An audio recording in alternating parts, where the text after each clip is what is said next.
I'm your host, Crazy J. The reason why I'm doing that twice is sometimes it doesn't read. Let's begin. We're doing episode 2. Where's my mother? How many times must I tell you? You must never put your life on the line for me. Mother has always had a fascination for Lord Mortimer, but has never wanted to tell me why. We are doing our utmost to find your mother as quickly as possible. Without your mother, hundreds of men of the cloth would have gone to the guillotine. All I can tell you is I'm looking for my sister. Do you believe your mother capable of torturing a child? An agreement for cannons. Lord Mortimer assured me that you are to take over the project on behalf of your mother. Johann Christoph von Wollner, Minister of Religious Affairs, and Jacques Peroux, French Revolutionary Tribunal Judge. You will find that Lord Mortimer is not what one would call conventional, Monsieur de Richet. I do apologize for being late. I was obliged to clear up some urgent business.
There we go.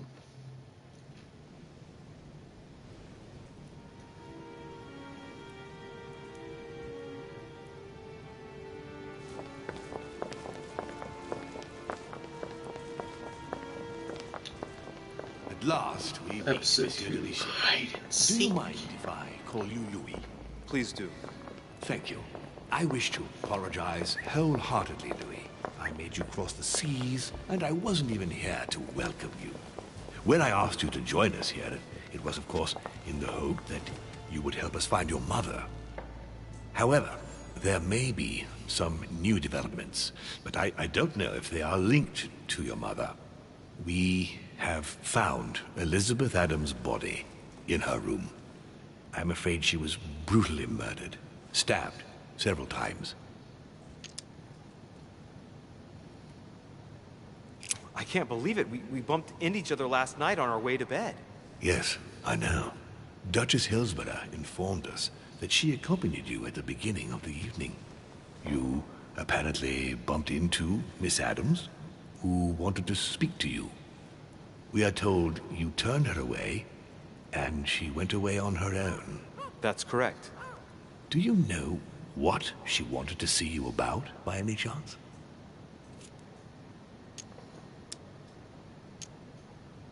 Not in the least. Pity. The poor child was probably trying to find help. I thought it could wait until tomorrow. Apparently not.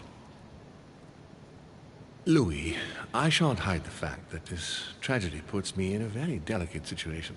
I cannot risk upsetting the smooth operation of our next conference. But the case cannot remain unaddressed. I must reassure my guests, and justice will be done. And for that to happen, I must ask for your help. Why's that? You met Elizabeth. You spoke together, I believe. She trusted you. Listen, Louis. Find out who could have committed this murder. I refuse to believe that one of my guests is the murderer.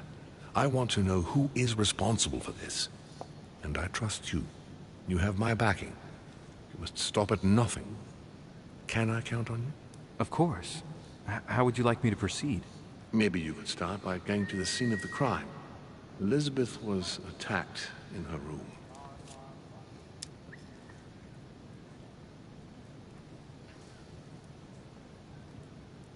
Do you have any suspects in mind, my lord? I spent most of the night talking with Sir Gregory and His Eminence Piaggi, so I think you can remove them from the list of suspects. Monsieur Bonaparte and President Washington left the party after midnight, I believe. They were tired and went up to bed. Can you tell me anything else about what happened? Now, Louis, I wouldn't want to influence you. Get over there and form your own opinion. Right. I'll get over there immediately. Thank you, Louis. All right. Now, once you've finished, come back and let me know your findings. I'll be waiting. And Louis, you've got permission to search through the guests' rooms. They've all been notified and they agree. All right, let's continue. That's a deep hole.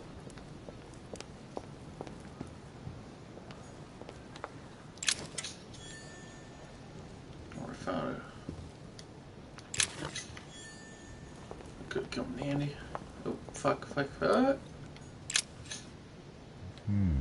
four-letter word could open this?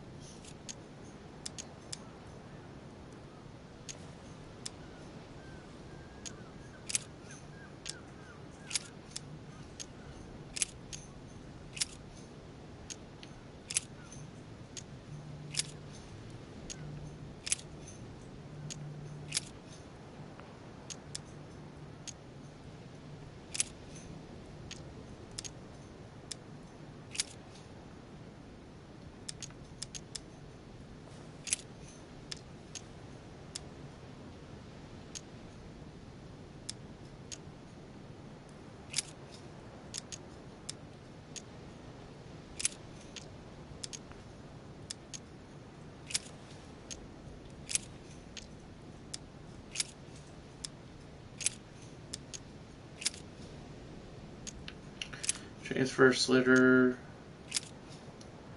Try and do.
Which four-letter word could open this?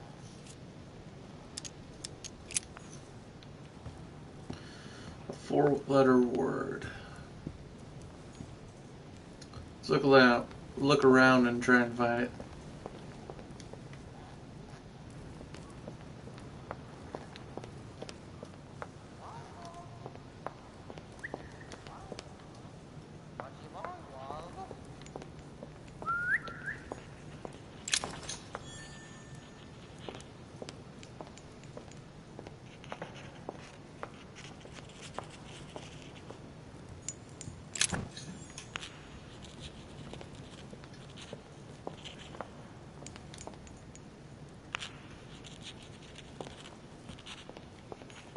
Nightmare painted by Fuseli in 1781.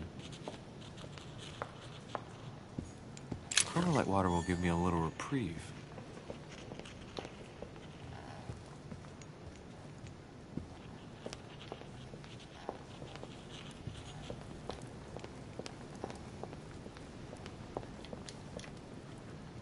It's got some nice digs.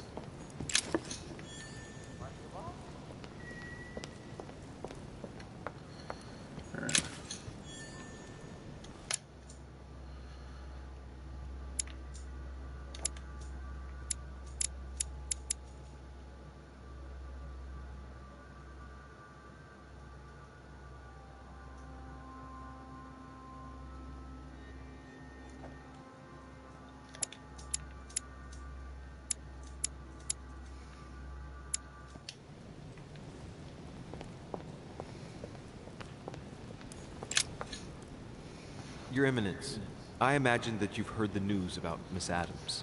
What a tragedy, my son. How could such a thing have happened? That's exactly what I'm trying to find out. Did you notice anything out of the ordinary last night? I saw the young French soldier, Bonaparte, I believe, hanging around near Miss Adams' room. But I would not want to get an innocent man into trouble, Louis. It's probably nothing.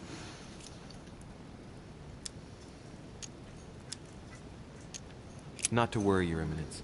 If he is innocent, then he has nothing to fear. Do you know why Monsieur Bonaparte was hanging around her room like that? Well, I wouldn't be surprised to learn that the dashing young soldier had become infatuated with a fragile young woman who looked a bit lost. But I don't think he got a very warm welcome. Bonaparte and Adams? But they didn't even know each other, did they? I couldn't say. But if I were you, my son, I would talk to Monsieur Peru. You remember how violently he set upon Miss Adams. Oh, don't worry. He's on the list of suspects.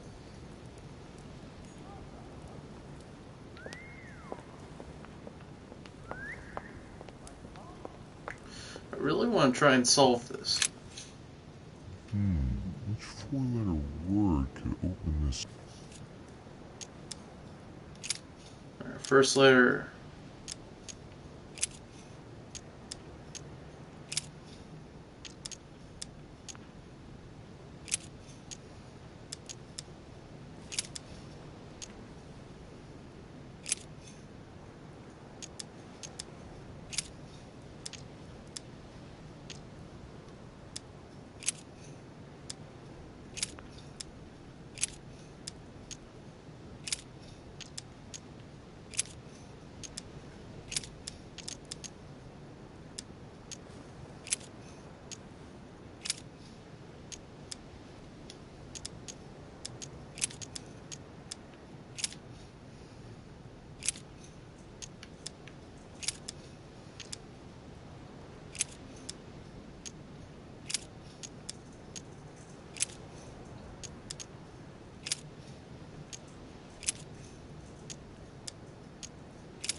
You got it. Zeus.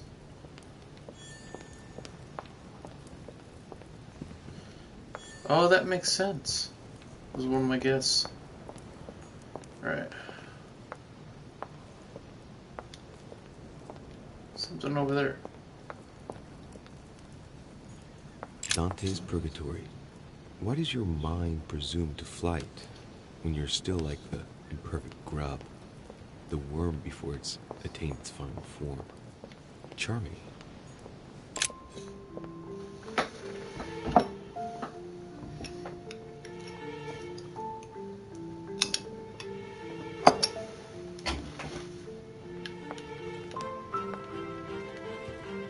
Sorry, eating something too.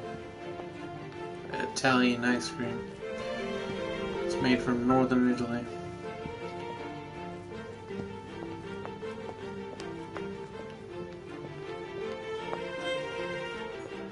Monsieur Johann van Vollenberg.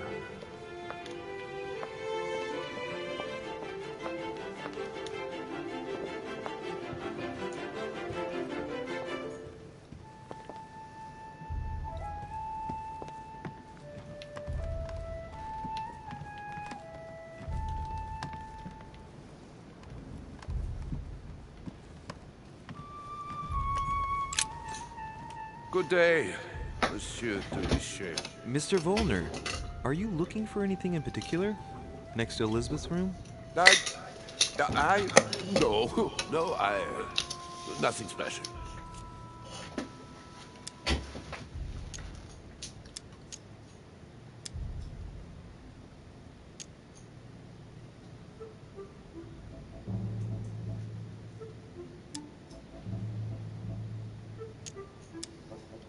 Has anyone told you that Elizabeth was killed last night? Yes. Rumors spread quickly. Huh. He looks very put out. It's horrible. How did it happen? I can say nothing to you, sir. You'd better follow your host's instructions and stay in your quarters. I shall leave you now, sir. I will return to my room.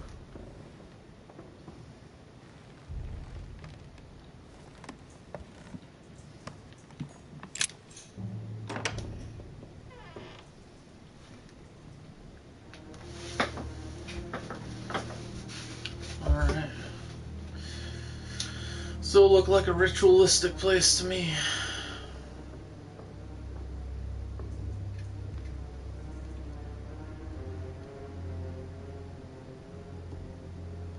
Yeah.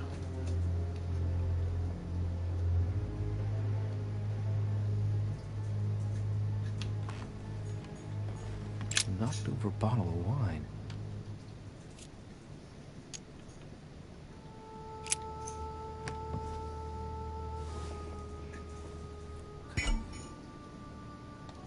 What clunk is that? Hey, it's a Bordeaux. That's a Chateau de Bouillon. It's a great wine. I don't know what's happened to this wine, but it's undrinkable.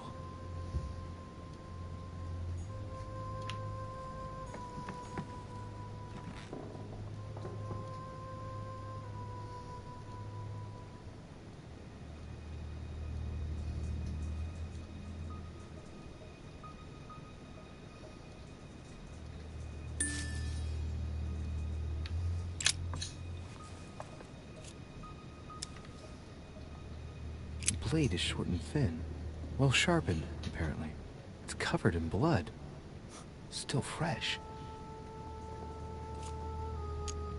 The lower part of the handle is unsullied by blood. The murderer gripped the weapon so tight that there's no blood where he held it. The handprint indicates a small and slender hand.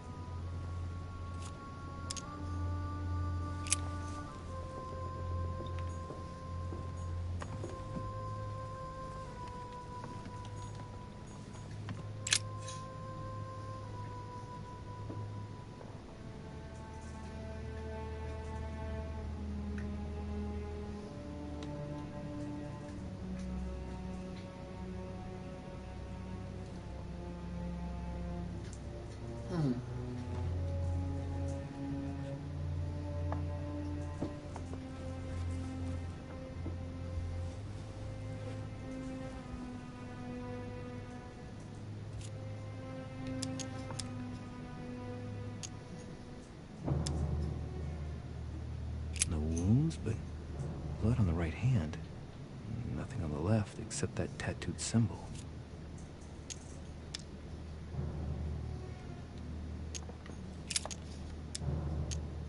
There are numerous marks on the body. She must have fought like a lion. It couldn't have happened without a lot of noise. There are also a number of old scars.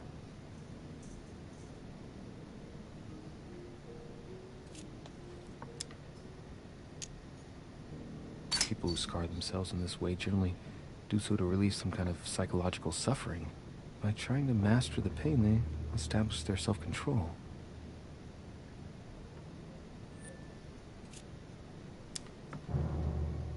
Scarring, ugh. Scarring isn't very regular, but they're mostly from old cuts.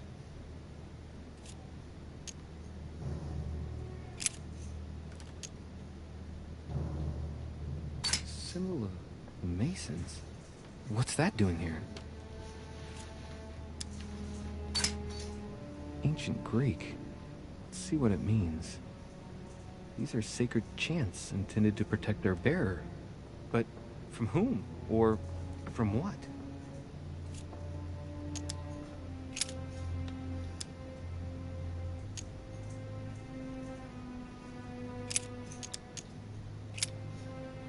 I see no sign of bruising on the skull. The only clue is a scar from a previous craniectomy. Poor Elizabeth, she must have been very young when she went through all that. That's torture. She also has old scars around the neck, and maybe mutilations.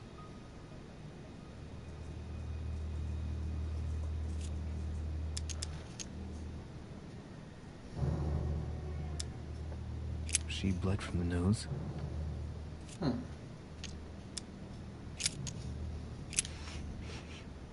What a strange smell. Laudanum. Certain courtiers use it to get drunk. If taken in large quantities, it can provoke fits of madness.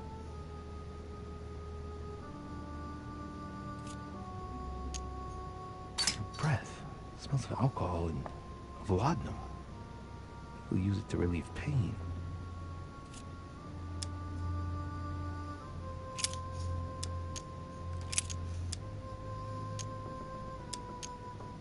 There are numerous marks on the body.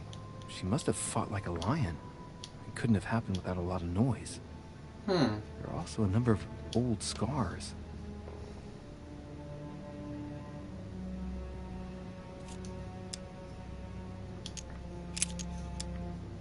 Blood, but no trace of blows on the legs. More tattoos, similar to those on the rest of her body.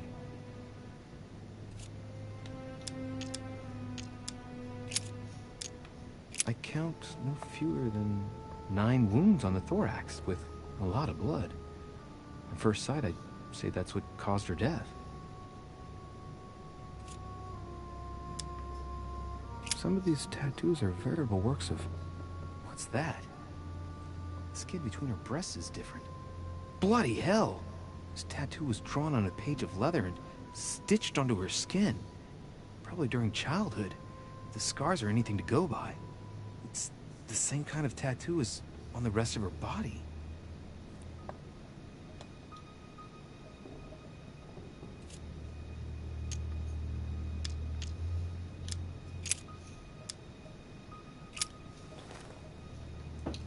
It's enough looking at a corpse.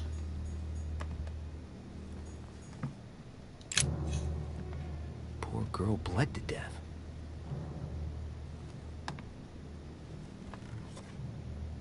Whoever left that footprint has boats for feet. That's at least a size 15. Where's a size like that here? Peru? Washington, maybe.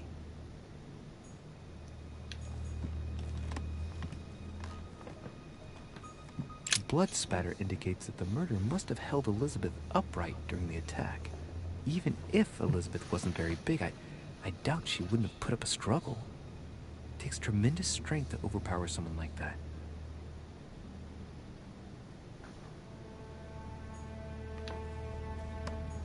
Interesting. My dear Elizabeth, I'm writing to inform you of some unfortunate news. We won't be able to meet as planned on the first Sunday of May. I've been told that you're no better, and, unfortunately, Your brothers and I are absolutely snowed under by the work required to govern this new country. Please, excuse us. As soon as we can get free, even if it's just for a day, I promise we shall come and see you. Your loving father, John Adams. P.S. Don't hold it against your mother if she still isn't ready.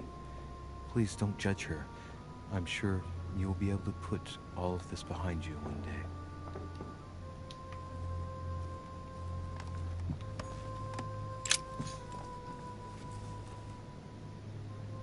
The clock stopped at 3:54. If it was smashed during the murder, then I've just established the time of the crime. That would clear Emily de facto because she was still with me at the time.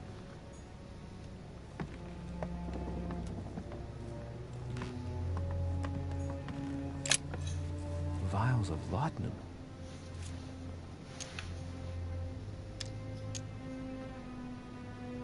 The label shows that this laudanum comes straight from America. I wonder if Washington's involved.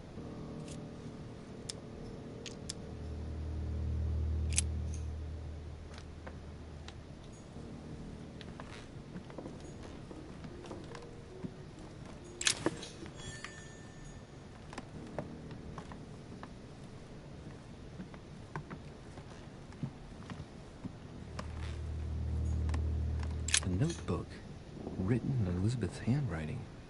It is written in a mix of several languages. Nothing looks like a mixture of medieval Latin and Anglo-Norman. It is difficult to make sense of this jerky writing. I can make out some passages, though.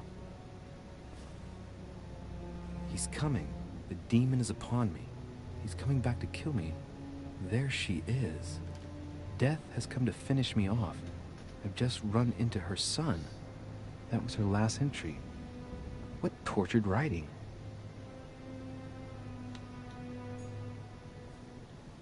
A notebook, written in Elizabeth's handwriting. It is written in a mix of several languages, medieval Latin. Well, enough to translate a bit. He's coming. The demon is upon me. He's coming back to kill me. There she is. Death has come to finish me off. I've just run into her son. That was her last entry. What tortured writing.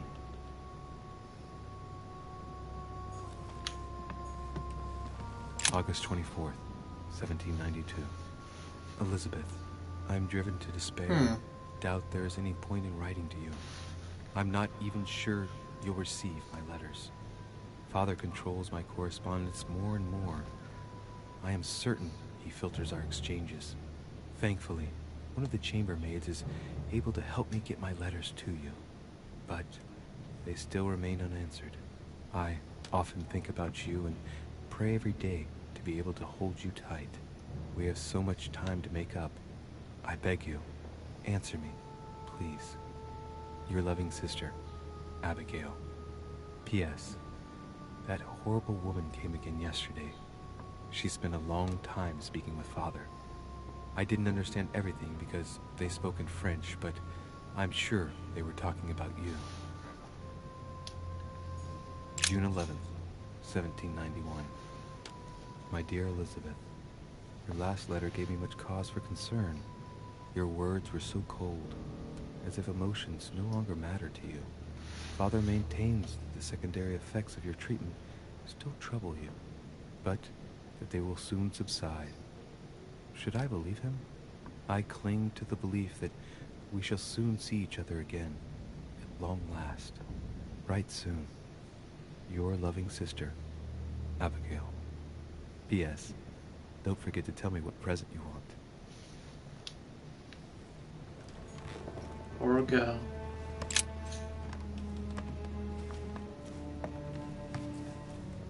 A pistol? Fairly new, I'd say. And judging by the weight of it, fairly light.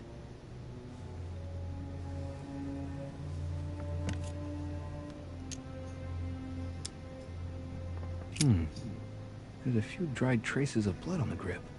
Difficult to know for sure how they got there. A tribute engraved on the barrel. To the liberators of France.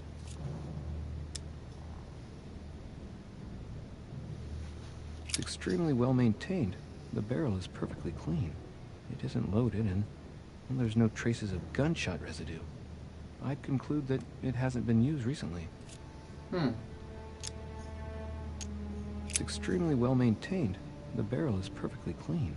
It isn't loaded, and there's no traces of gunshot residue. I'd conclude that it hasn't been used recently. Right. I shall have to find its owner.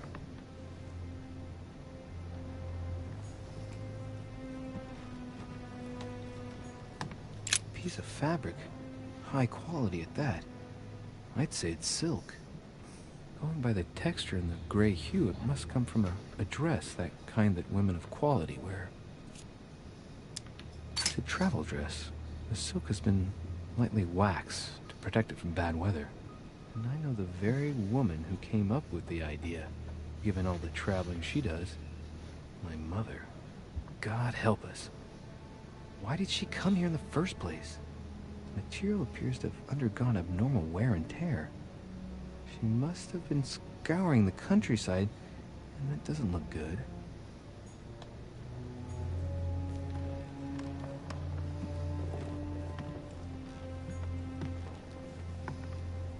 A pentagram?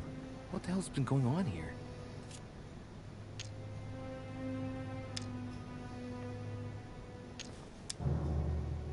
Many esoteric rituals are based on this shape. Could Elizabeth have been sacrificed during an occult ritual?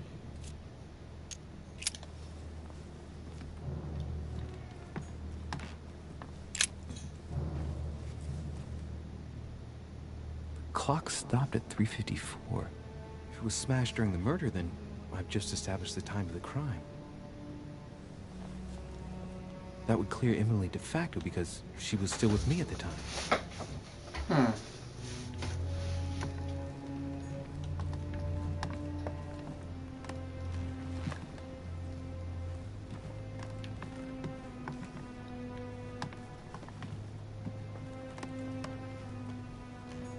Has Sir finished with his room?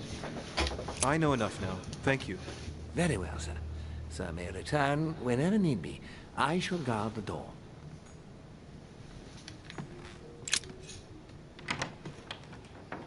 Let's continue.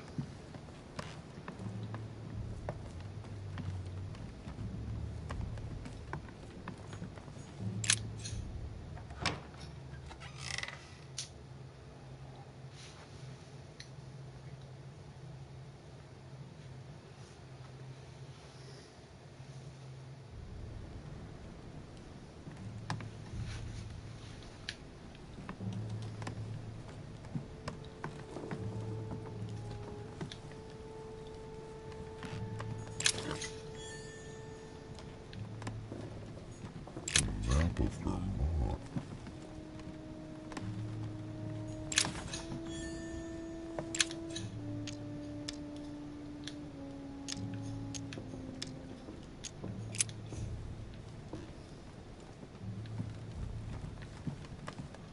Why is my guy speaking in demonic tone?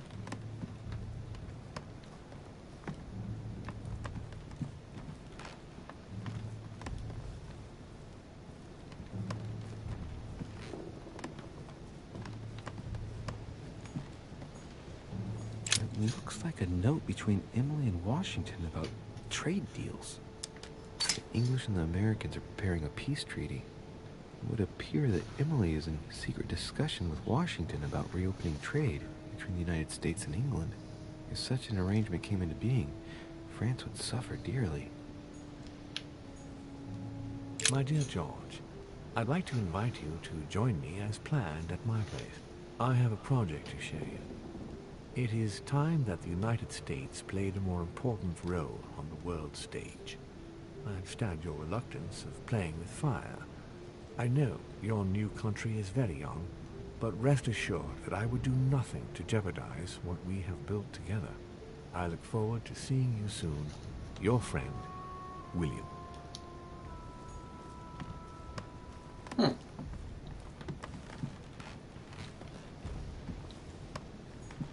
Portrait of George Washington.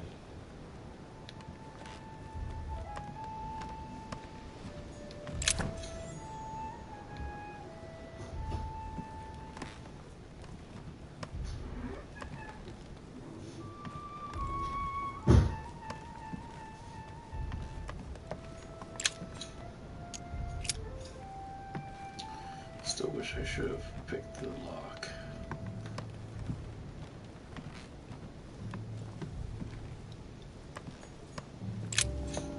Greetings, Louis. Mr. President, you can guess why I'm here. Of course. Lord Mortimer has sent me to ask you a few questions about last night. It's... How am I going to tell Elizabeth's father that she's dead? I know, Mr. President.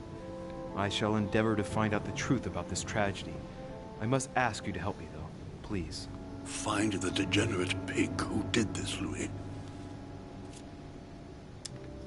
I'm talking to all the guests to find out who has an alibi and, well, who doesn't, Mr. President.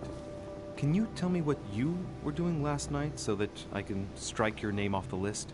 I spent the night right here, reading. All night? Exactly. Emily stopped by in the middle of the night, you can ask her. She wanted to talk about some business we have in common. Anything whatsoever to do with Elizabeth? Not at all, Louis. A business matter.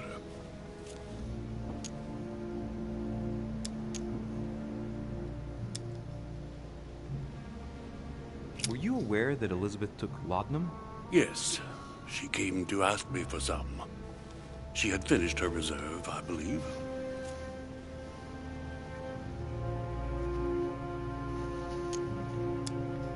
Do you take it regularly, Mr. President? Unfortunately, I do, Louis. I still suffer from a terrible toothache, and it's not likely to get any better. It's just for that, then? Old age, my young friend. I don't wish it upon you, but you'll soon see. At my age, it's rare to have no problems in that domain. And do you take a lot? A moderate amount, Louis. Only the dosage indicated on the prescription of my doctor. Tell me, Mr. President, had you spoken to Elizabeth since your arrival? You know her father. You thought she was dead. No, I didn't. And I believe I'll be taking my remorse with me to my grave.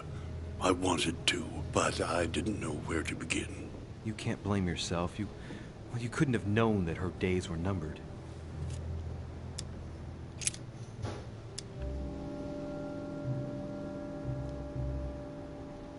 Do you know if she had any enemies, Mr. President? Not that I know of. I heard about her altercation with Mr. Perry, but that case was closed, if I'm not mistaken. But if in doubt, I wouldn't leave any door unopened, and I'd go and question your fellow countrymen. Don't worry.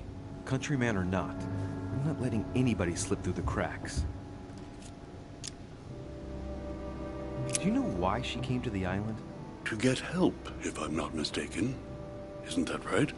Indeed. Sir Gregory suggested to her father that he introduce her to Lord Mortimer to see if he could help her. Yes, Lord Mortimer has a talent for healing, apparently. I'm not surprised Sir Gregory advised her to come. Agreed. Mr. President, we found a footprint at the scene of the crime. Not a dress shoe, I hope. That's all I wear. No, rest assured. It looks like the print of a big ankle boot. A large size, I'd say. Perfect. That should help you, Louis. It's a clue.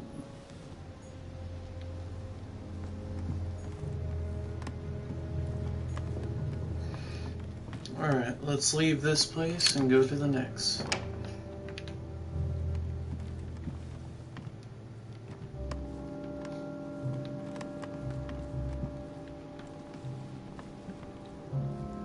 Wait a minute, what's that? Another coin.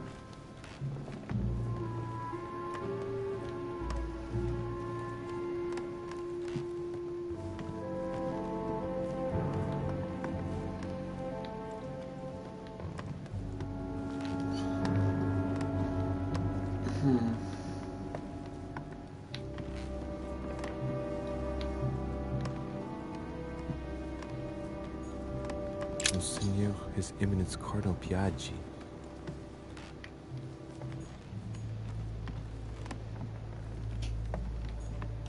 Huh, that's me.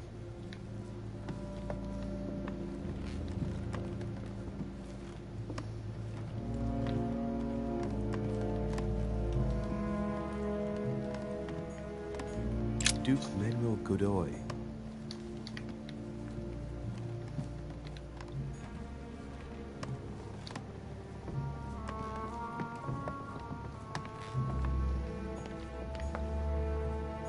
Duchess Emily Hillsborough.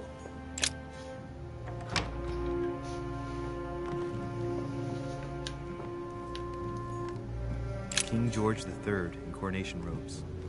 Nice touch for the tending children at the orphanage in Harlem. I find it a little hard to understand this painting choice. Let's continue. Dear E, I received your last letter.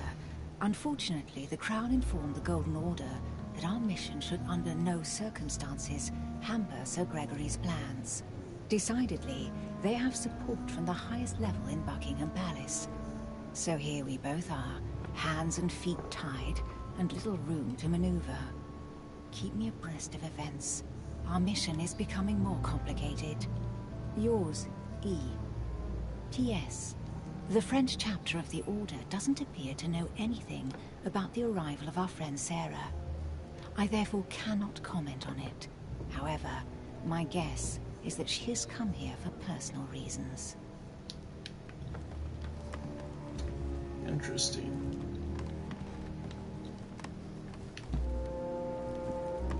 The Lady's Waldegrave by Reynolds, painted upon the request of the Waldegrave family, in an effort to find them a husband.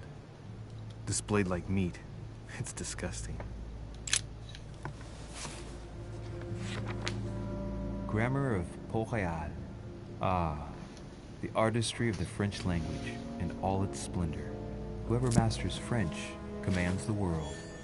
At least, une partie of it.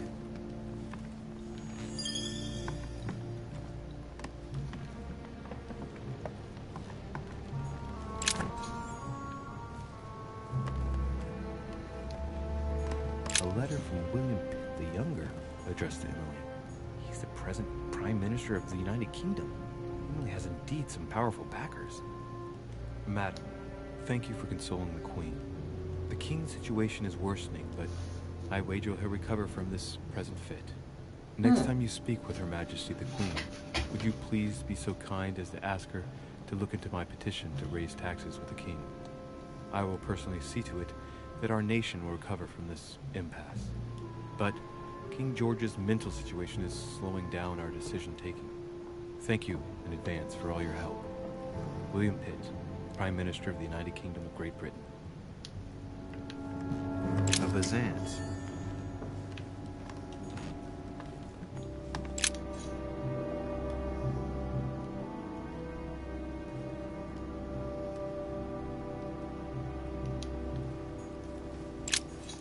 Two coils circle the lock. Queen Charlotte. All the royal family of England is there from what I can tell. A letter from William Pitt the Elder addressed to Emily. He was the English Prime Minister. This letter dates from 15 years ago now. Madam, I shall never thank you enough for all your care and attention. I shall be indebted to you until my last breath. If you have any request of me, you only need ask. With regards to my son William, I shall never thank you enough for looking after him. You know the latter's preferences, and you will understand he needs you desperately. For that, and as agreed with Queen Charlotte, our friend Duke Hillsborough will carry out his task and meet with you within 6 months. From then on, you'll be free from want. Yours sincerely, William Pitt, Count of Chatham. Interesting.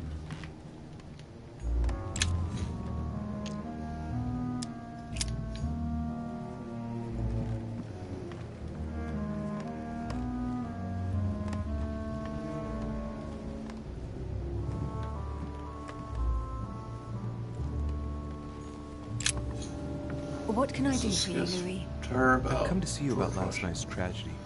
Did you hear anything about what happened to Elizabeth? Yes, we all did. Rumors spread quickly, you know. How awful. I didn't know her well, but I hope at least the poor thing didn't suffer too much. Death came quickly. You can be assured of that. If such a senseless act can happen here, then none of us is truly safe anywhere. Lord Mortimer must be mortified that one of his guests could have committed such an act, don't you think? He is indeed very upset about it. It's only natural after such a violent murder. Violent? What do you mean? Elizabeth was stabbed 9 times. Oh my God, Louis. How awful. The murderer must have had a serious grudge against her to set upon her like that. It must have been a crime of passion. Do you know what happened exactly? In fact, Lord Mortimer has asked me to look into this case, Emily. Really? Are you Lord Mortimer's snoop now? I'm doing it for Elizabeth, not to please Mortimer. Good for you. Quite right, too. Have you found out anything?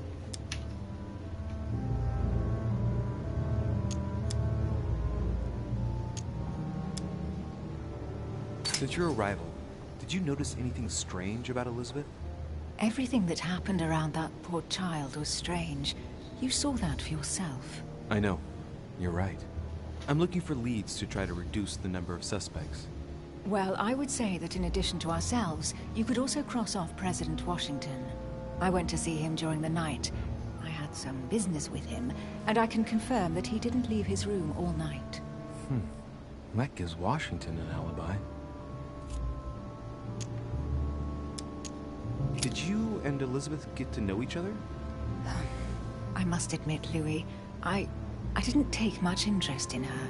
I feel a bit guilty about it, but I never actually spoke to her. She seemed burdened by her problems, and as she wasn't invited to the conference, I didn't really seek her out.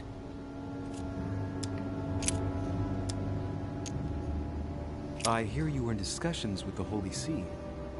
Oh, either His Eminence can't keep his tongue from wagging, or you've been poking your nose where you shouldn't, sir. Even so, Emily, you're raising a royalist army. That's no small matter. And you are straying from the subject. Is there anything else you wanted to ask me?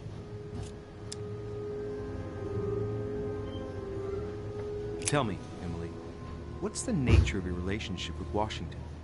Oh, come off it, Louis. You're not going to go into a jealous rage, are you? No, I can assure you of that. That has nothing to do with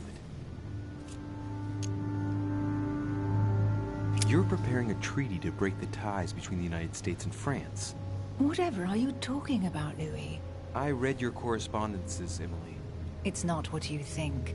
So don't go thinking there's anything personal in it. Are you trying to break Franco-American agreements, Emily? That's the job, Louis.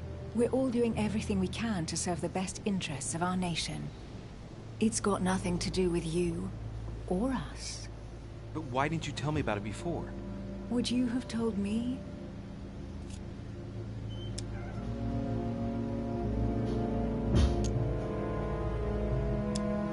I found a torn piece of dress in Miss Adams' room. Gray silk. Where's it from? That's what I'm trying to find out. The color doesn't match any of Elizabeth's dresses, but I might not have found all of her clothes yet. Good Lord, Louis, do you realize what this means? If this piece of dress isn't from Elizabeth, then it's... I don't have any grey silk dresses, Louis. Neither does my sister, since we wear the same clothes. Yeah, that's exactly what I wanted to check with you. I'm so sorry, Louis. Thank you. Are you all right? You know, I'm sure there's a good reason why your mother was at the scene. Thank you, Emily. We found the murder weapon. What is it? A dagger, quite slim. Have you found its owner? Not yet. Still searching as it happens.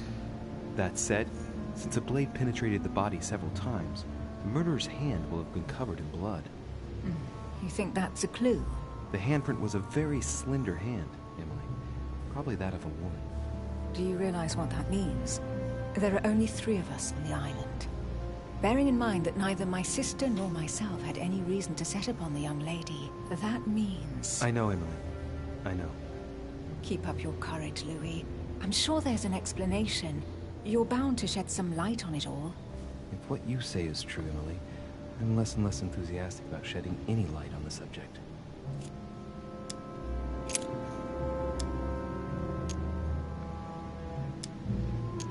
I won't keep you, Emily. Thank you for answering my questions. See you, Louis.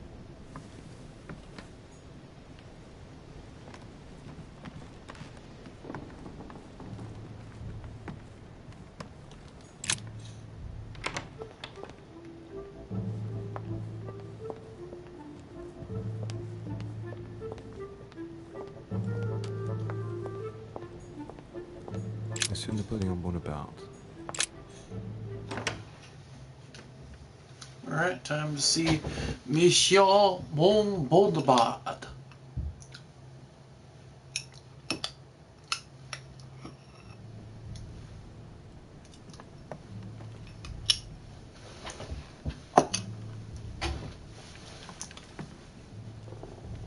Sorry, Italian ice cream. Right. The Prince by Machiavelli. Perfect read for anyone with a surfeit edition. That might come in handy. Devil's Thorn. Hannibal crossing the Alps. Another military success.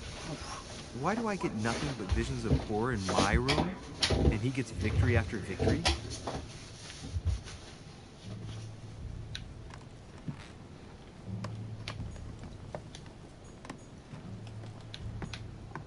The Battle of Alexander at Issus, or how Alexander the Great triumphed over King Darius. Yet another one with delusions of grandeur.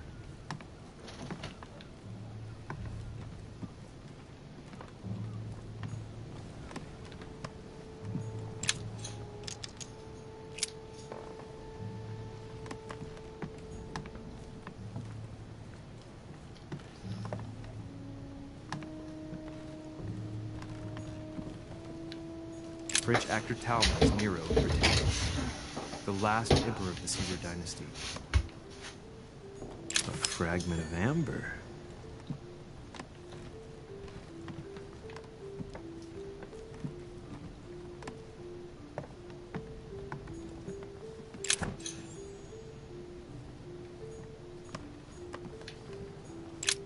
There's just one holster in Bonaparte's gear, and the pistol is missing. On the other hand, his cleaning equipment is in mint condition. That's typical of the soldier in him.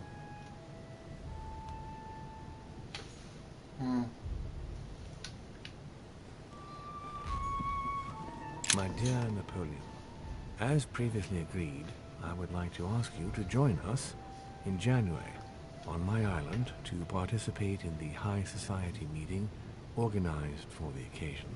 We shall be able to continue our discussion about our project for a new order for France. I have a proposition to make to you concerning your wish to put a strong leader at the head of France. I trust you to be discreet as to your coming. See you soon. Vercingetorix throws down his arms at the feet of Julius Caesar by Royer, two great army chiefs.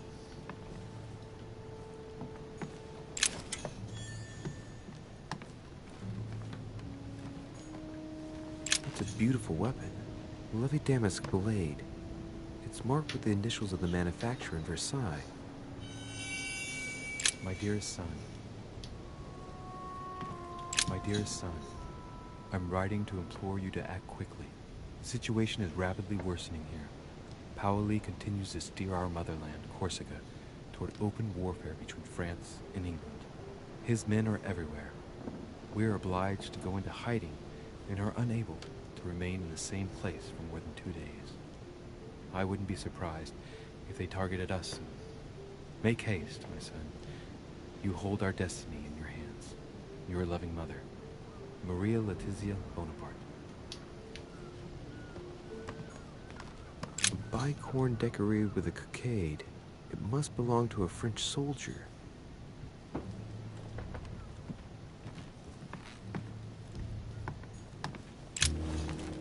Monsieur de Richet, please be quick. We are both very busy.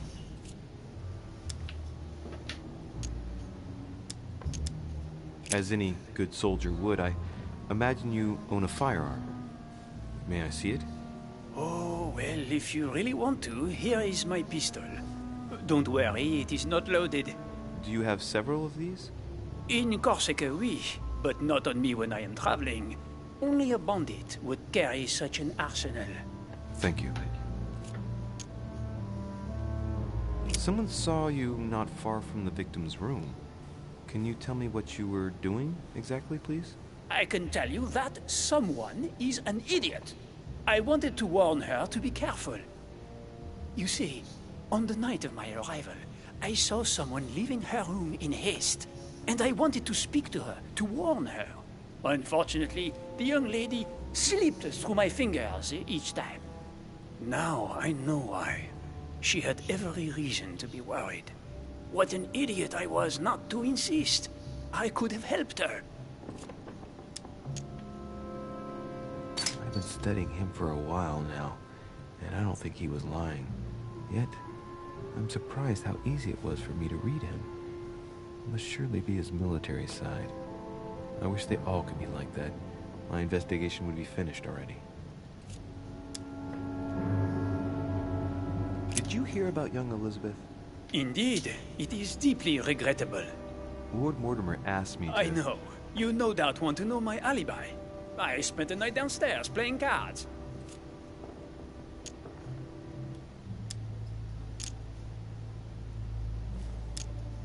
What time did the game end? I can't say exactly. As for me, I must have stayed until midnight. I was exhausted, couldn't think straight. So I preferred to go up to bed. On your way up to bed, did you notice anything out of the ordinary? No, not in the least. The whole manor was sound asleep. Not really, no. Did any of you leave during the game? Not that I know of, monsieur. I didn't exactly spend my time noting the other guests' comings and goings, but I don't think so. Thank you.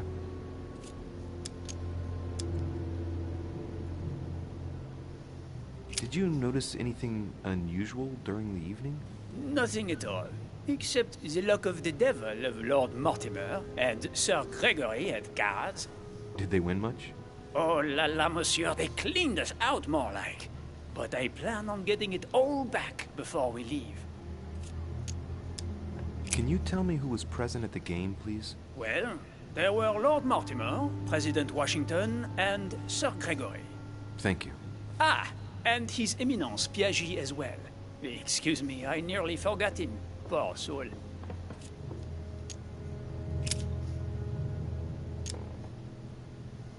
Well, have we finished, monsieur? Exactly. Thanks again for all your answers. Good day.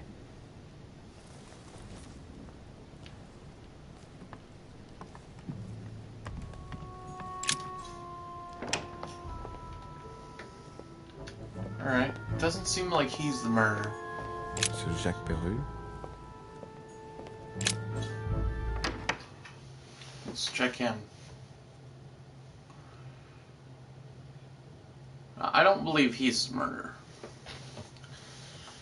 He's a pope, and I don't trust popes. But the latest pope right now, I kind of like him. Oh wait, no, this isn't the pope guy. It's this guy. What do you want from me, de Richet? Greetings. It's fallen to me Cut the crap! Get to the point. We both know why you're here. And have you got anything to tell me? What does it matter? It's too late anyway. Do what you have to do and get out.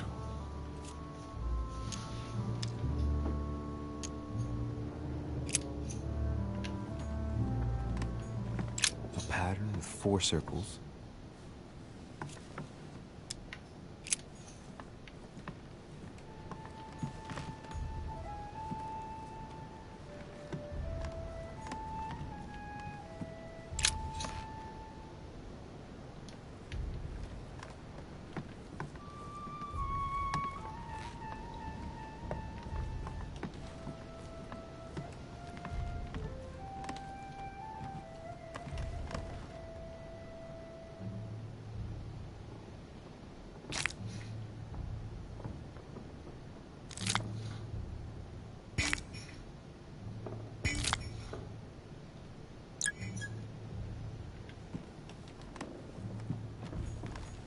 Dear friend, please come and join us.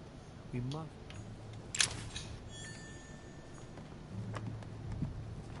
Huh. Wait a minute, what's over here?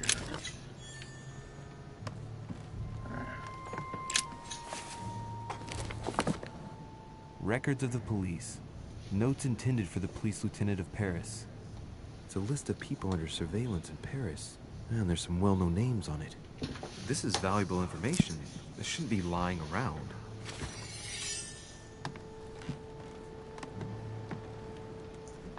Ah, I like snooping.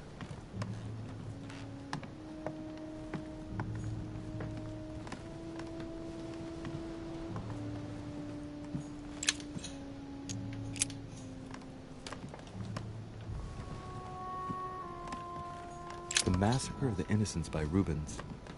A bit gloomy. Guess my room is not that bad. All right. Have you finished? Not quite. I'd like you to answer a few questions.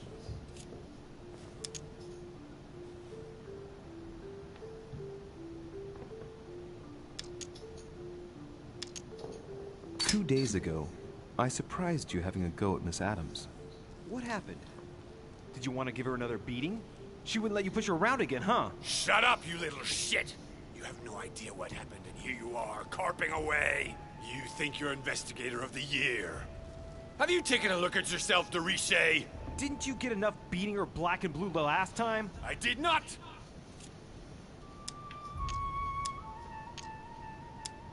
Go on. Keep going. Finish what you came to do, then get out of my room.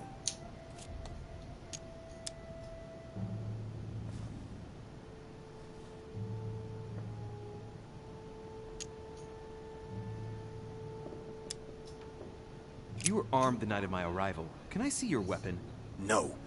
You do realize you're not helping, don't you? You're making it worse for yourself. I'd like to talk about the letter you're writing. What woman is it addressed to? Who says it's a woman? I'm not saying any more. There's no point you insisting. All right. Have you finished? Not quite. I'd like you to answer a few questions. I know you were at the scene. We will save a lot of time if you just tell me what happened. You know nothing at all. Enlighten me then. For now, I have your footprint in a pool of blood. That's right. The only thing you can prove is one of my boots was at the scene. Congratulations. You've wrapped up the investigation. All right. Have you finished? Not quite. I'd like you to answer a few questions.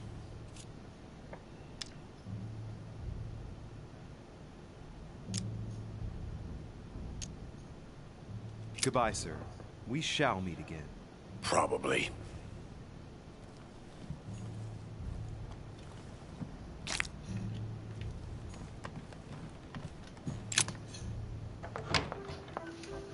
I definitely think he was the killer. But then again, the mother was there, and she has a small hand.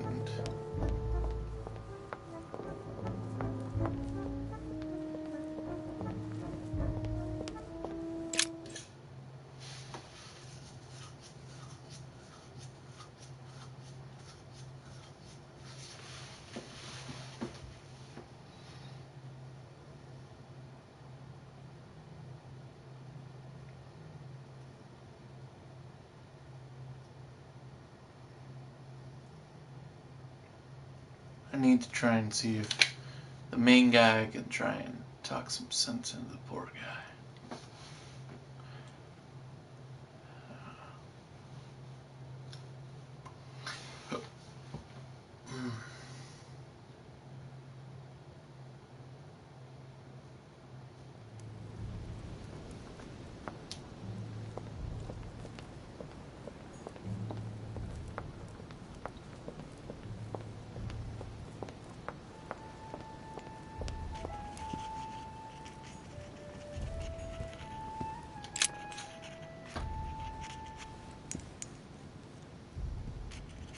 I've come to speak about the findings of the investigation, my lord.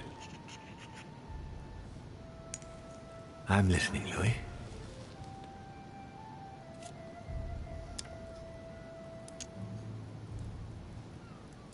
I believe I've identified the murderer. Really, Louis? All right then. Please think carefully before you give me your answer. This is a very, very serious accusation.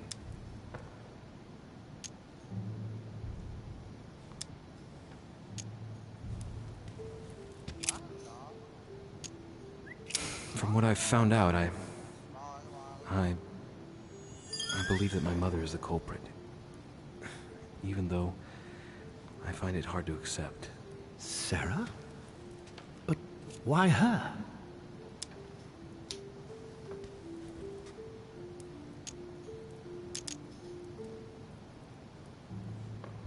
I found a piece of fabric that appears to have belonged to her and proves she was present at the scene of the crime. Interesting. Anything else? The print left on the knife near the body was left by a slender hand, without a doubt the hand of a woman. And there aren't many female guests. I see. Anything else, Louis? Elizabeth thought that Mother was going to kill her. Difficult to believe in a simple coincidence in light of recent events. Indeed, it's uncanny. Anything else? I think that there's more than enough evidence here. Indeed, it's very worrying. Everything seems to indicate that your mother is responsible for Elizabeth's murder. Given the distinguished guests and the political issues involved at the conference, I trust you'll leave me to conclude the case in my own way. Now that we've examined the question from all sides, maybe you could explain to me why you asked me here, my lord. Right.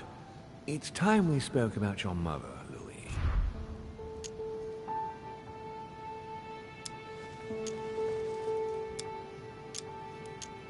When I first came here, I wasn't that worried. In the past, my mother has taken a few liberties during her missions, including disappearing for several days on end. That doesn't make me feel any better, Louis. What was the official reason why my mother came to your island? I knew about your mother's activities, and yours, in the Golden Order. I thought we had everything to gain by working together. You mean the cannon deal with Monsieur Bonaparte? Among others, yes. How did you hear about that? Monsieur Bonaparte came to speak to me about it yesterday, during lunch. I see. So impetuous. He was supposed to let me speak to you about it first. Our friend Napoleon desperately needed financial backing to properly equip his army. I took it upon myself to back him because I have a firm conviction that he can go far. Yet he told me that you had spoken and that you hadn't been able to reach an understanding. That's putting it mildly. Monsieur Bonaparte is one of those guys who only understands people who think like he does. Ah, I see what you mean. He is indeed rather inflexible when it comes to certain subjects. But I am still of the opinion that you can manage to get along. We shall see. However, there's one thing that surprises me. Isn't Bonaparte a bit young to deserve so much attention? Well, you come straight to the point. I like that. Indeed, if you knew just how much you remind me of him. Trust me, I'll wager that Monsieur Napoleon will soon prove himself. I'm working on it, at least. Once this deal was closed, I had big plans for Sarah. Such as what? You see, I've invited several influential figures on my island to present them with a project at the conference. It will be presented later today. I thought that the Golden Order had a role to play. And I still think so. I was hoping Sarah would be able to join us. I see. Indeed, if by chance your mother decided not to return to us before the conference, would you do me the great honor of attending? If only to follow the deliberations while waiting for her to duly take her seat. Why not? We shall see. Ah, thank you so much. In this way, you'll be able to keep your mother informed of what is said. There's something else I'd like to briefly go over. Earlier, you asked me the official reason for your mother's presence here. Is there an off-the-record reason why your mother came here?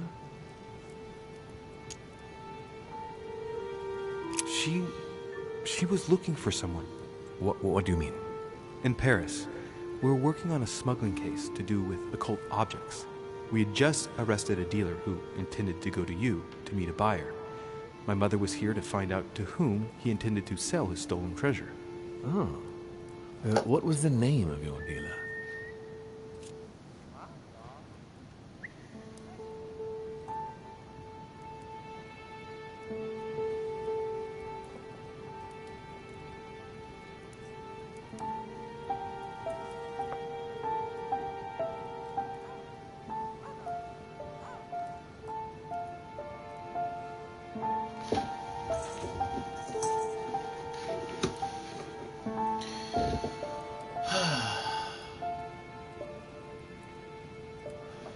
Hold on, I'm gonna go get some water. I'll be right back, guys. And yes, there might be a code in the background. Not saying there is.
Enough time to find code. I had a small fun surprise in the back.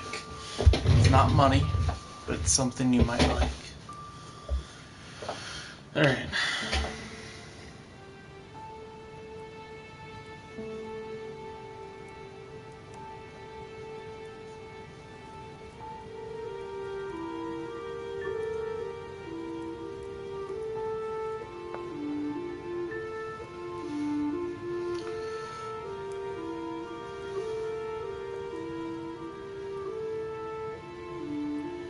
I'm gonna have to look up this information.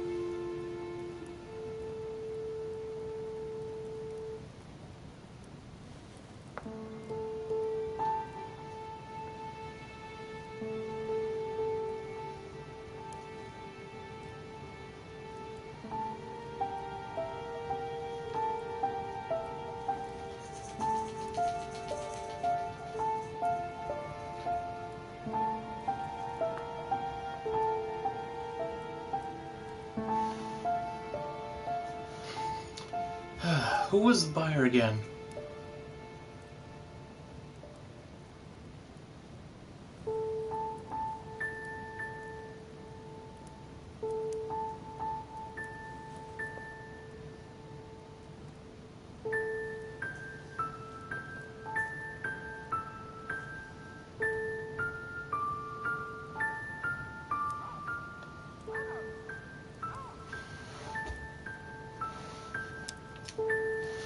Von Bodelhut. The dealer was called Von Burchard. As for the buyer, he was unknown to us. No, I don't know anything about that. There's something I still don't get. In your opinion, why would your mother remain in hiding over several weeks?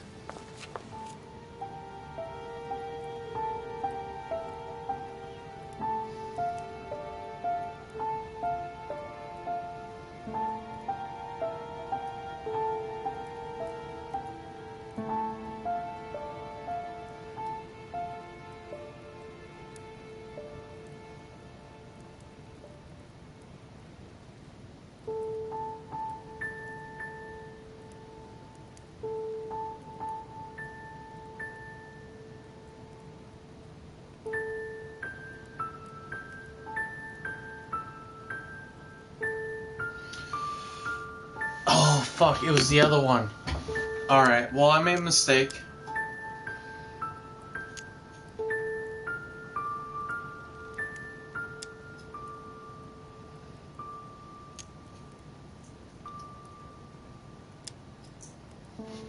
didn't see that one. Maybe she's lost her mind. Maybe she found something out. What do you mean?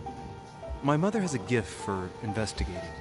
If she had picked up a lead, nothing would have stopped her. The only thing I can tell you is that Sarah had indeed changed. At the beginning of her stay here, we enjoyed spending time together, solving the world's problems.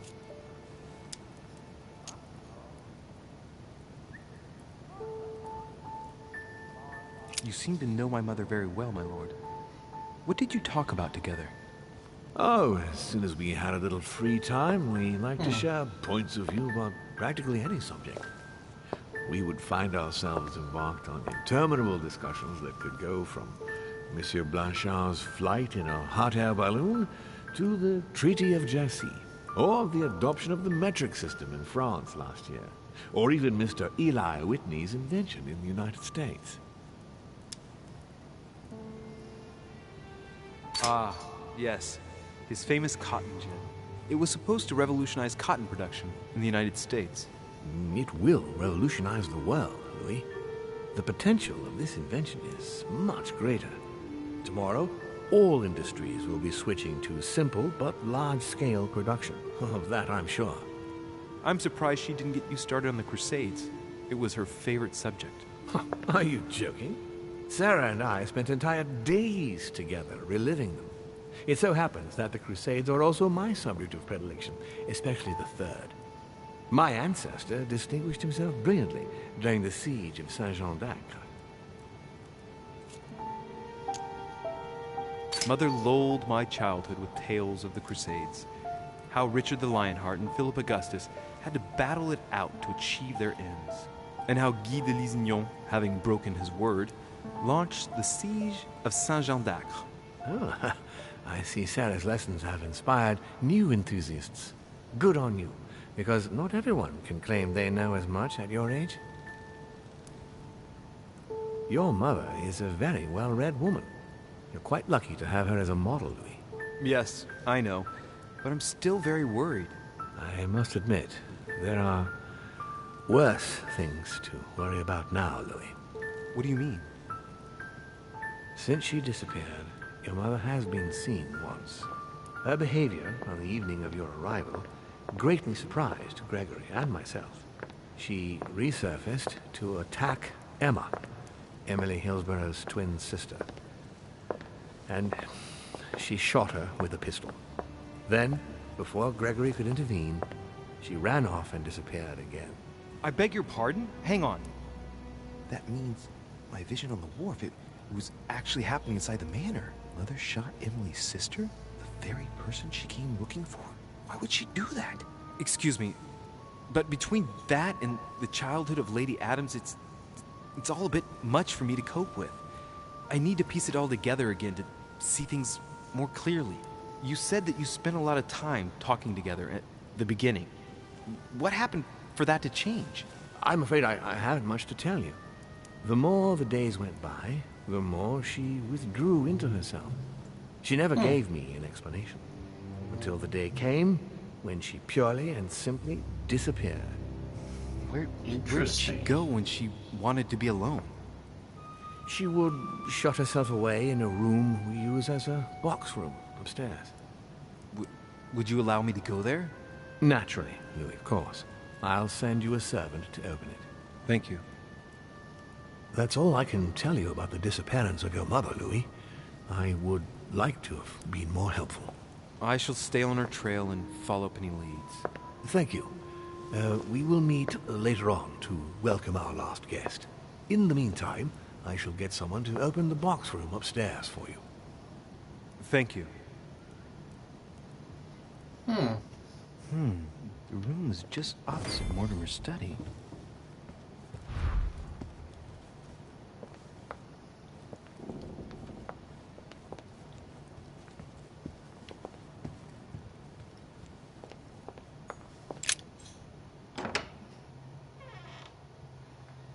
This is the area that I need to go.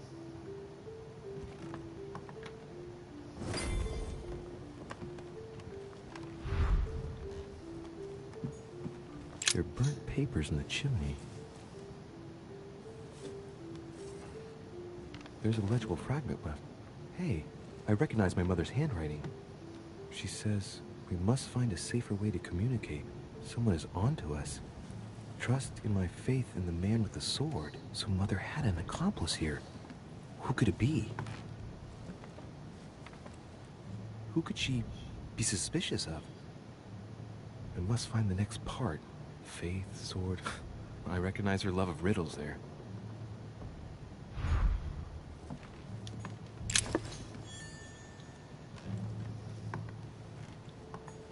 Dante's Paradise.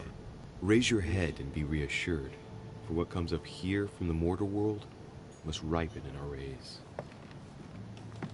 What is this disc?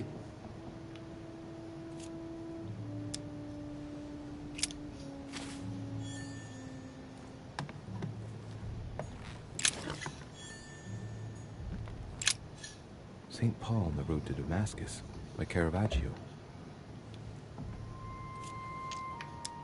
A fierce opponent of the first Christians, St. Paul is suddenly struck by the call of Jesus Christ and converts. It's the best known conversion in Christian history, which teaches us that even enemies of Christ can be saved, and even become his greatest apostles after finding faith. From what I can recall, the account of his conversion could be found in the epistles to the Galatians, the Philippians, the Corinthians, and the Acts of the Apostles.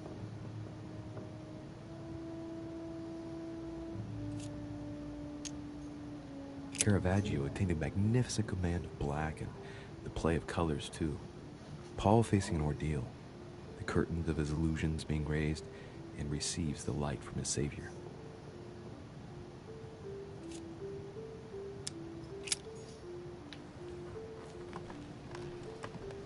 I love art.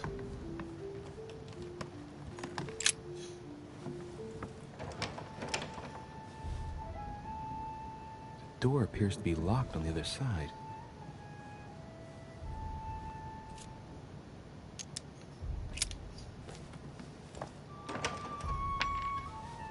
I think I heard something fall to the ground. A metallic sound, like a key falling to the floor. We'll see if it works.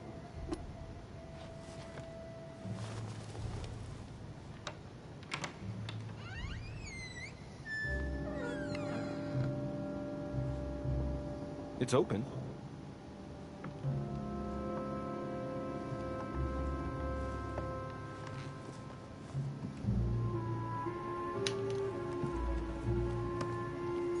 A chest with the occult symbol representing air.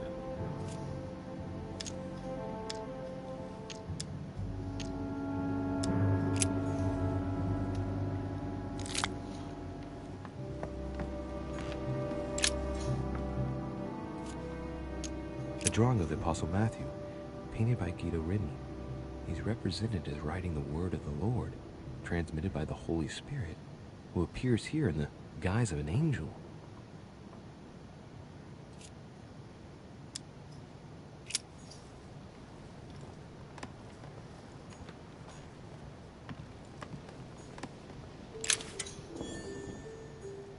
The New Testament.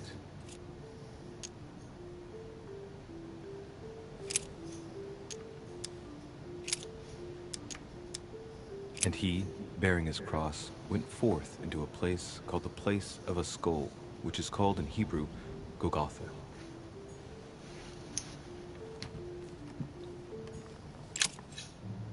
St. John is known as the youngest of Christ's apostles.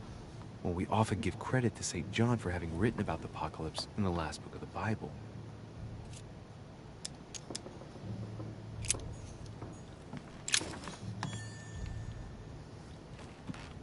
Several portraits of apostles, all signed by Guido Reni. It looks like someone touched this commode recently. There are fingerprints on the sheets and in the dust.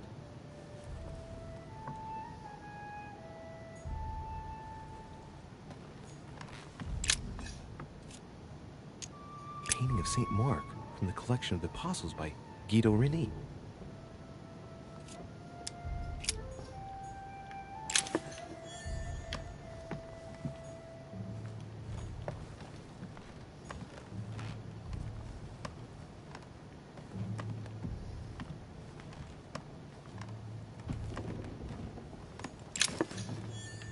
St. Paul painted by Guido Rini. St. Paul is shown holding a sword. Strange. There's hardly any dust, as if the painting's been cleaned recently. There's a small inscription engraved on the frame. Let's take a closer look. This is how Paul spoke to his pilgrims from Rome. Just above that, someone's written down the figure 11 on the painting and underlined it twice. No, what does that mean?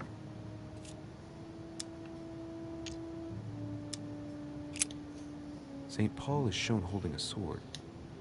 Strange. There's hardly any dust, as if the painting's been cleaned recently. There's a small inscription engraved on the frame. Let's take a closer look. This is how Paul spoke to his pilgrims from Rome. Just above that, someone's written down the figure 11 on the painting and underlined it twice. No, what does that mean?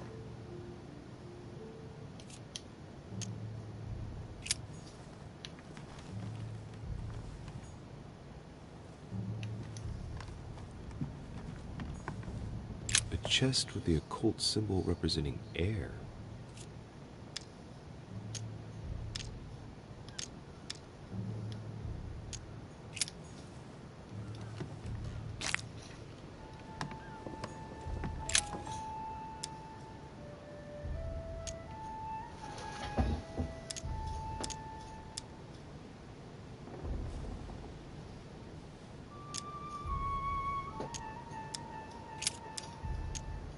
Volume dates from the first edition by Gutenberg. It's the first book that was ever printed. The pages are covered in annotations in Latin, French, and Hebrew. Someone spent years studying this Bible. A volume of the Gutenberg Bible.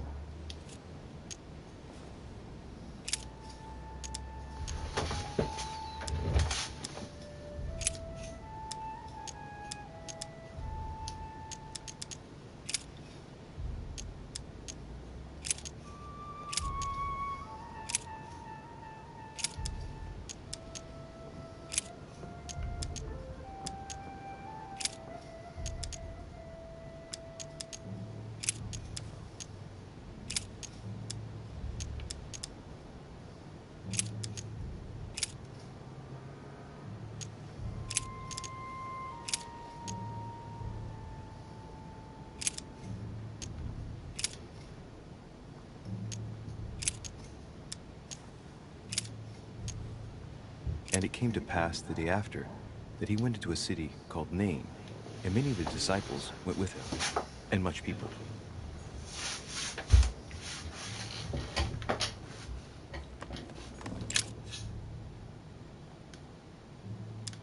St. John is known as the youngest of Christ's apostles.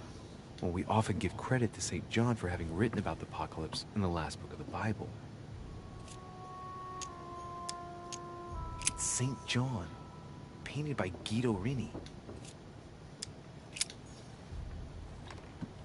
Several portraits of apostles, all signed by Guido Rini. It looks like someone touched this commode recently. There are fingerprints on the sheets and in the dust.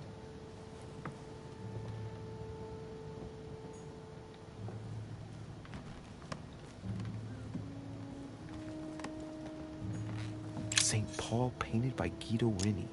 Of the 4 apostles shown in this piece, Paul is the only one who isn't an evangelist. He is the 13th apostle.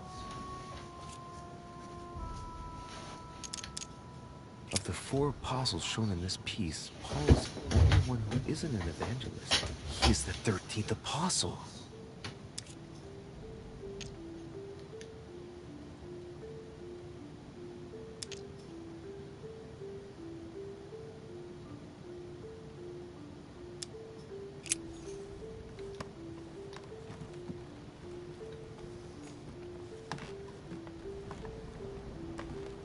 Thirteenth apostle.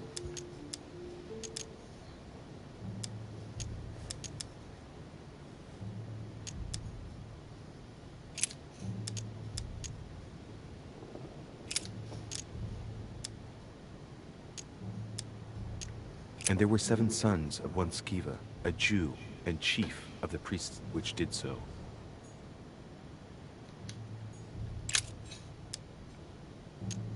I guess I'll just come back later.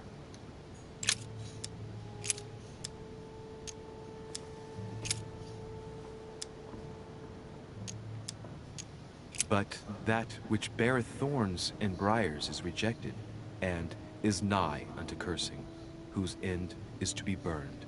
Here's a message. There are some complications. Indeed, the Prussian is insistent. What's happening at your end? Do you need help? If tonight is not possible, let's say tomorrow evening, in the South Room, where we reviewed the situation. When Paul understood that only the axe counted, he went back on his tracks. I await your confirmation to his left, in the company of the pilgrims that have joined him. Yeah, this last comment is about their code.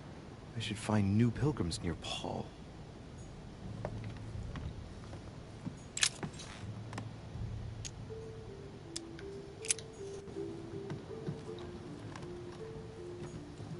Several portraits of apostles, all signed by Guido Reni. It looks like someone touched this commode recently. Their fingerprints on the sheets and in the dust. Come on, there has to be some sort of way of solving this. That'd be him. Painting of St. Mark from the collection of the apostles by Guido Reni.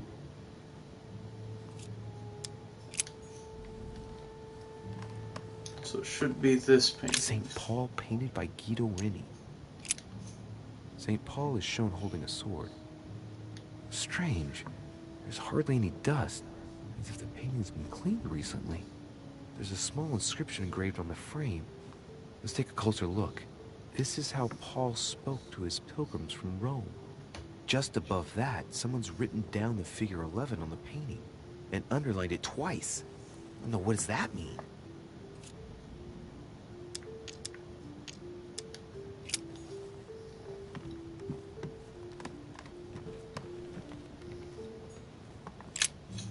St. Paul on the Road to Damascus by Caravaggio. St. Paul is the only saint to be presented twice in these paintings, contrary to the other apostles. How come?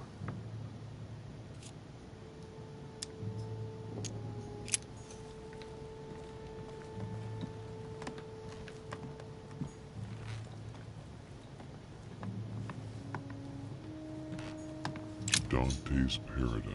Raise your head and be reassured, for what comes up here from the mortal world must ripen in our rays.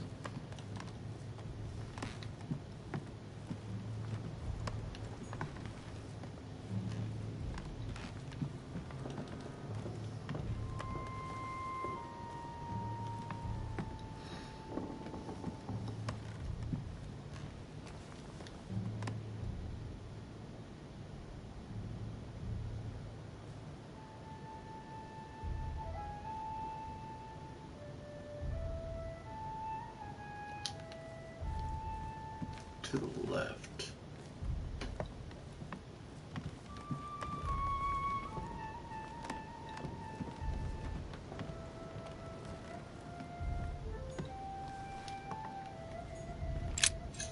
St. Paul on the Road to Damascus by Caravaggio. Caravaggio attained a magnificent command of black and the play of colors too. Paul facing an ordeal, the curtains of his illusions being raised, and receives the light from his Savior.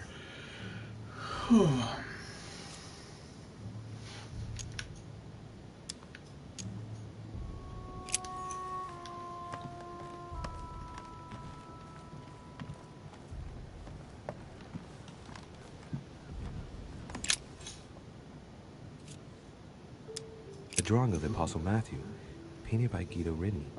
He's represented as writing the word of the Lord, transmitted by the Holy Spirit, who appears here in the guise of an angel.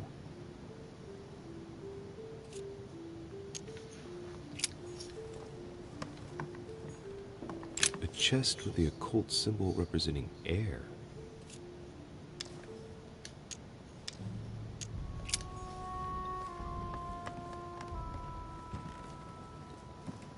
St. Paul painted by Guido Reni.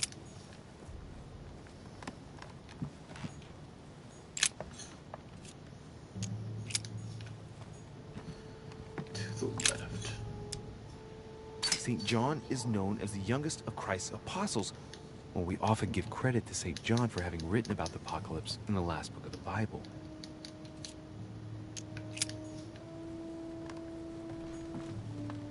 There has to be another reason. See, it states to the left, right? There's nothing over here.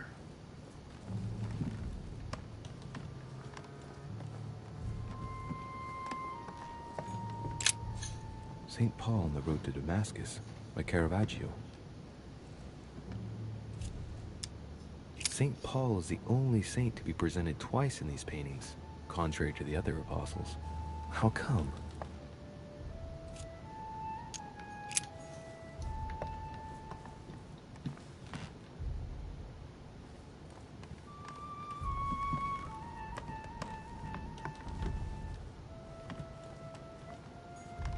There are burnt papers in the chimney. There's a legible fragment left. Hey, I recognize my mother's handwriting. She says, we must find a safer way to communicate. Someone is onto us. Trust and have faith in the man with the sword. Sorry. So mother had an accomplice here. Who could it be? Who could she I don't know, dude. be suspicious of? I must find the next part. Faith, sword. I recognize her love of riddles there.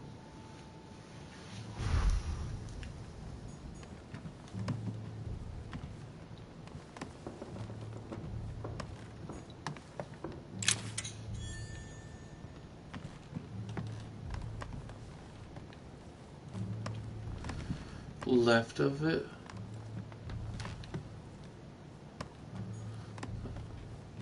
Oh. Amber crystals.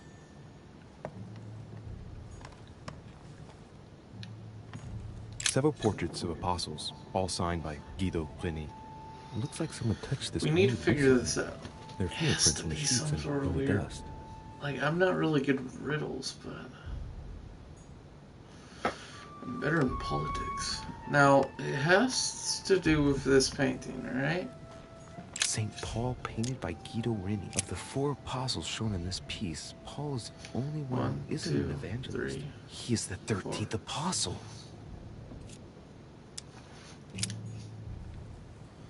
13th apostle. Let's look up that. Alright.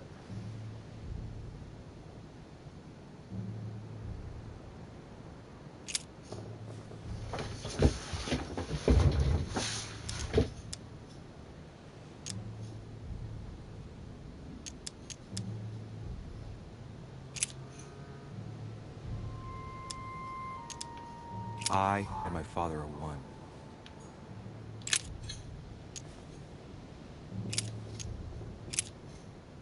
And he, bearing his cross, went forth into a place called the place of a skull, which is called in Hebrew, Golgotha. Alright, has to do with the apostles. Alright, St. John seems like he's... Now, there is a Jerusalem by the sheep market, a pool, which is called in the Hebrew tongue, Bethesda, having 5 porches.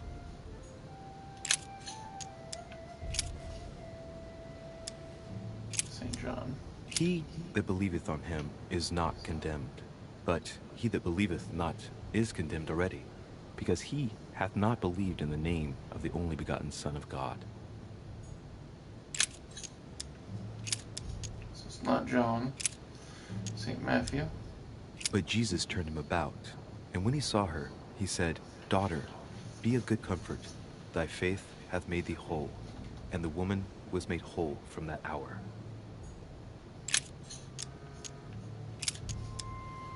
St. Matthew. And said, For this cause shall a man leave father and mother, and shall cleave to his wife, and they twain shall be one flesh.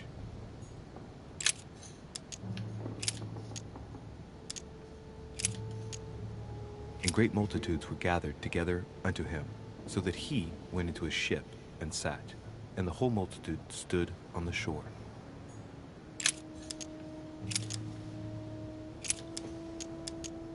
Take heed that ye practice your justice before men, to be seen differently by them. Otherwise, ye shall have no reward of your Father which is in heaven. St. Matthew. Not. And this taxing was first made when Cyrenius was governor of Syria.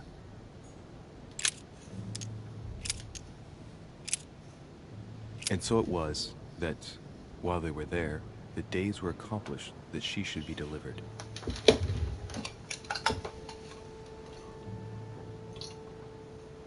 It's hot in here. Alright, let's try and figure out this out. And it came to pass the day after that he went into a city called Nain, and many of his disciples went with him, and much I'm people. almost at a 2-hour mark. Oh, damn, man. I'm enjoying this game way too much. And so many came and couldn't find the body of the Lord Jesus. Alright, so St. Matthew, St. Mark, here we go. And it came to pass in those days that Jesus came from Nazareth of Galilee, and was baptized by John in Jordan.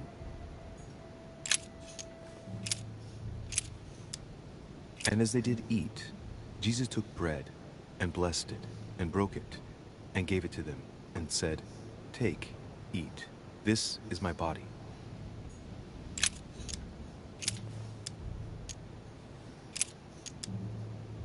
Then came together unto him the Pharisees, and certain of the scribes, which came from Jerusalem.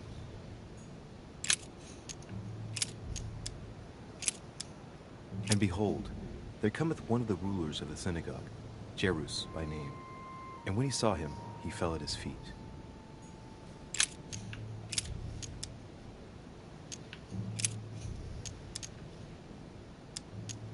And suddenly there came a sound from heaven like a rushing mighty wind, and it filled all the house where they were sitting.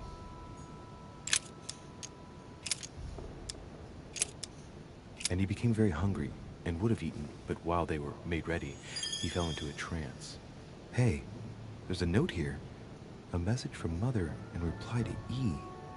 We must leave urgently, but first I absolutely must go beyond the nightmare. Watch out for Volner. He figured out I was avoiding him. Allay suspicion. See you tomorrow evening. Stand ready. For now, let's cease all communication until we meet. Take care of yourself. I suppose this must be the last message. What happened afterward? If it's what I suspect, I fear the worst. What did Mother mean by, I absolutely must go beyond the nightmare? I must go beyond the nightmare. What does she mean by that?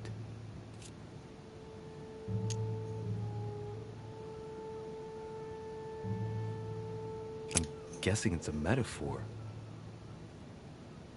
I need to figure out what this means. Mortimer's getting his guests together. I ought to join them so I don't look suspicious.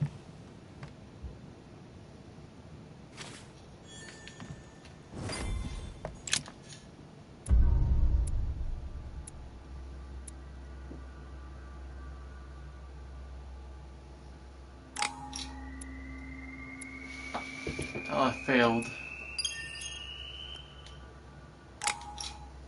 Alright. Education.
It's time I went back and joined everyone in the small salon.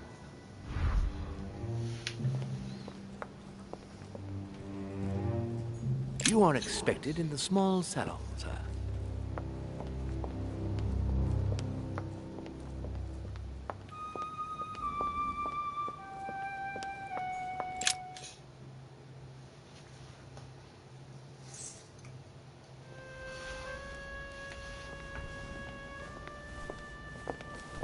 Emily, I must speak to you. What's the matter, Louis? About last night, I'm guessing. Sadly, no. Even if I'd like to have, alas. There are more pressing matters. I have news about your sister. What have you found out? Look, I've started piecing together the events leading up to my mother's disappearance and your sister's. Did my mother know about your secret? Yes, even though I belong to the English chapter, her rank in the Order gives her access to a good deal of personal information. Must have been Emma I saw in my vision. I was given to understand that my mother and your sister bonded during their stay.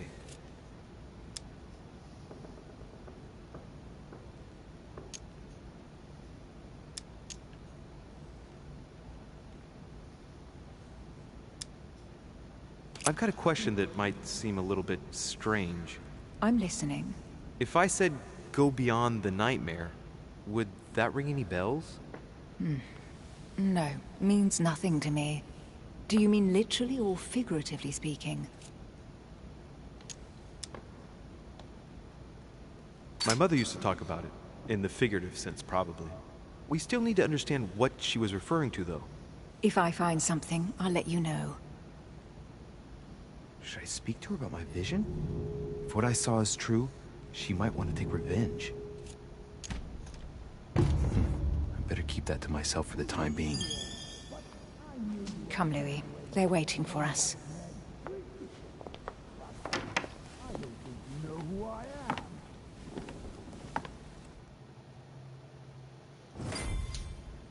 You will pay dearly, Peru. I'm sure you were involved somewhere along the line. That's right. Pretend you don't know. One piece of advice. Don't travel through France on your way back, or it'll cost you dearly. Calm now, my friends. Let's calm down. Everyone seems to be a little unnecessarily heated. Don't forget where you are, please. What's going on here exactly?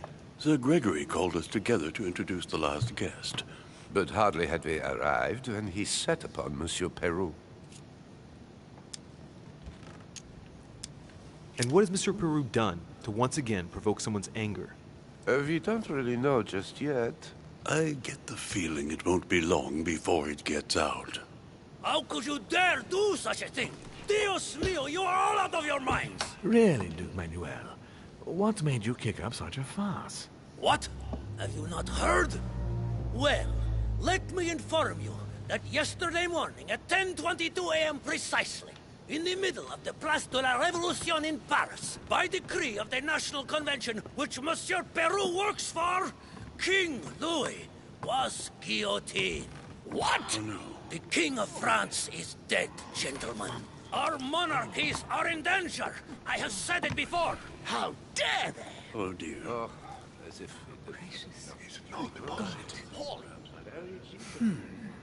Friends, let us calm down. Don't pretend to be surprised. He got a fair trial. Ridiculous. Bastard. He was sentenced to death by 361 votes to 360. You beheaded a king for one vote. Is that your democracy? What an obnoxious act.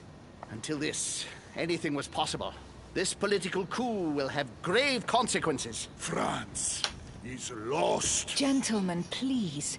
Let us take a step back a moment. In the name of holiness. He was the highest representative of God in France, Emily.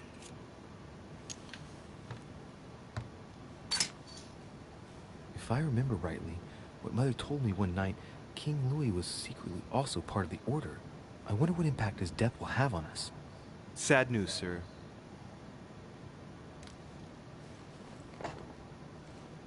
With whom do I have the pleasure of speaking?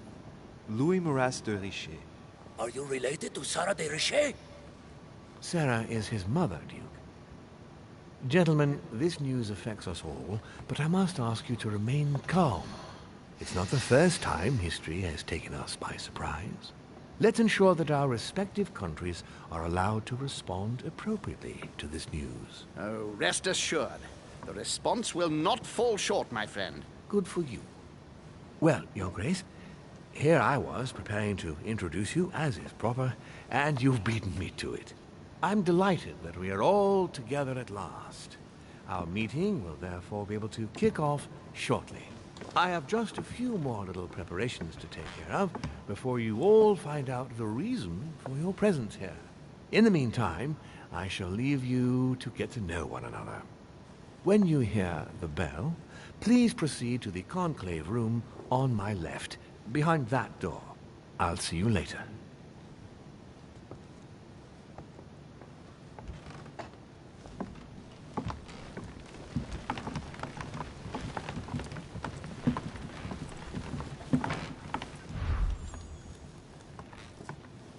Could you spare a moment, please, sir? I'm glad you asked. I want to talk to you, too. Of course. I heard about your mother's disappearance. He looks concerned. I don't know why, but I doubt it's from sympathy alone. Okay, we need to be See what he wants from this. Any news of her? Have you found her, maybe?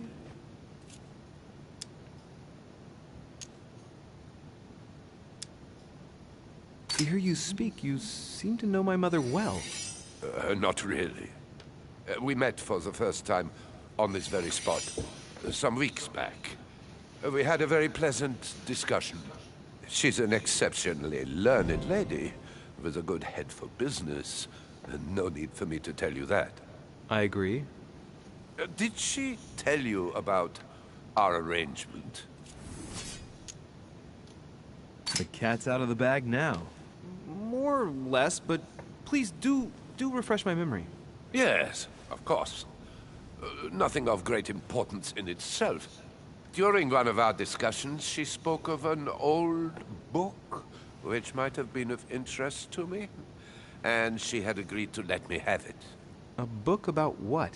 Ancient occultism. As you are aware, I am a doctor of theology. You might have come across some old books in her belongings, perhaps? The least one can say is that he doesn't beat around the bush. Sarah never travels without a few books. What does the one you're looking for look like exactly? It resembles a grimoire. It's divided into 7 parts, each one individually locked. It was made in such a way that if someone tried to tamper with it, the sheets would be permanently tarnished. It's a unique copy. There's only one. The mere mention of it makes his face light up. Well, I'll take a closer look, but I can't promise you anything. You seem very upset. Is it so important to you, this book? Well, it's the search of a lifetime. What can I say? Every time I move closer to it, it seems to slip away at the last minute. I was very surprised to learn that your mother had it in her possession. I thought it was with a certain von Borchardt in Paris.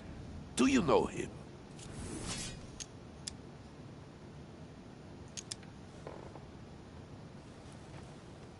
The name doesn't mean anything to me, I'm sorry to say. He's an expert in occult objects and books, and your mother said she knew him. Are you sure his name doesn't ring a bell? Let me think. I shan't keep you, Monsieur de Richet. All right then. Thank you. I hope that your search will prove successful and bring Sarah back to us soon. I must go now. I'll see you later.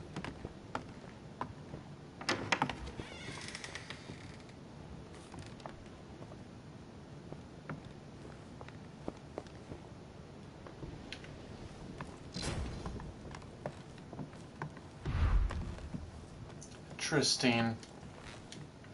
So I failed that opportunity. Something's going on that's The very... Chronicles of the Amber Princes. As I recall, Dorkin was my favorite character. There's a pattern with 5 circles on this chest.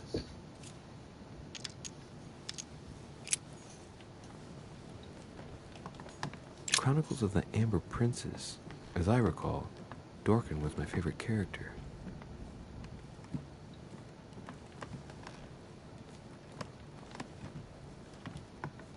Let's continue.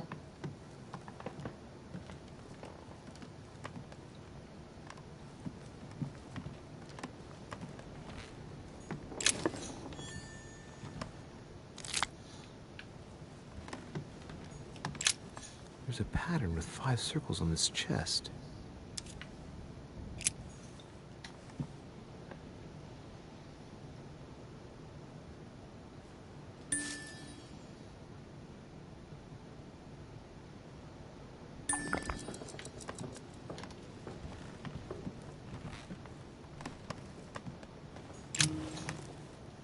Monsieur Bonaparte, may I speak with you a moment? May we?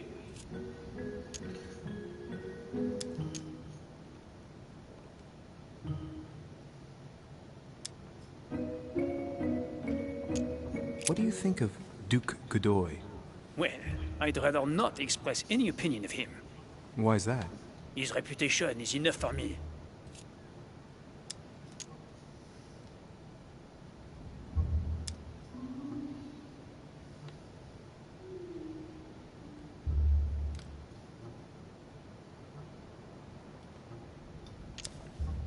There are some rumors about his loose morals.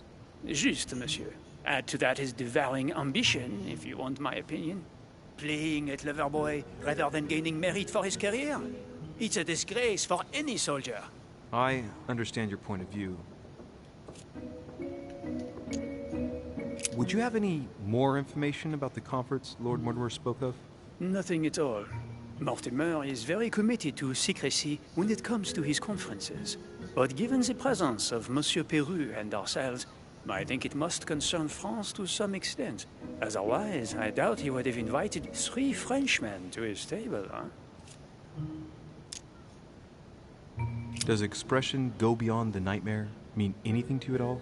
Well, metaphorically, yes. It sums up the career of a soldier quite well. I doubt that is what you want to hear, though. Indeed. That's surely not what I'm looking for. Well, monsieur, if you are looking for a phrase book, Lord Mortimer must surely have one, given the number of books he has. You ought to check in the library of the tower. You never know. What do you think of Duke Godoy?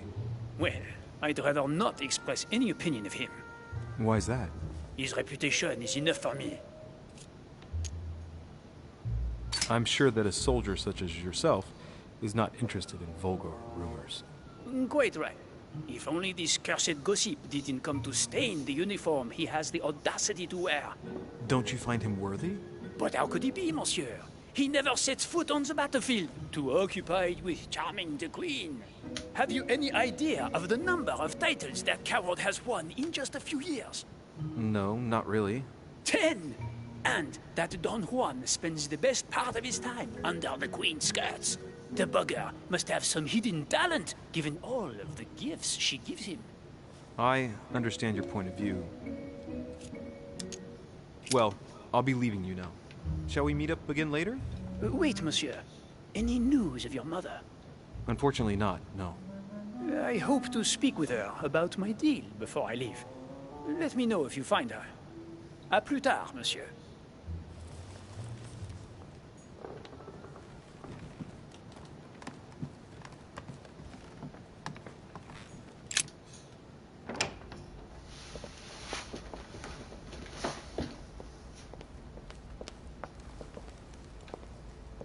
What can I do for you, sir? I am at your service day and night, sir.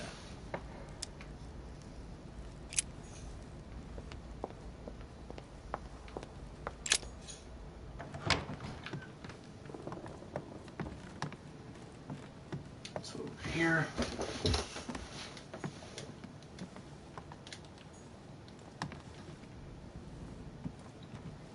I can't go over there yet.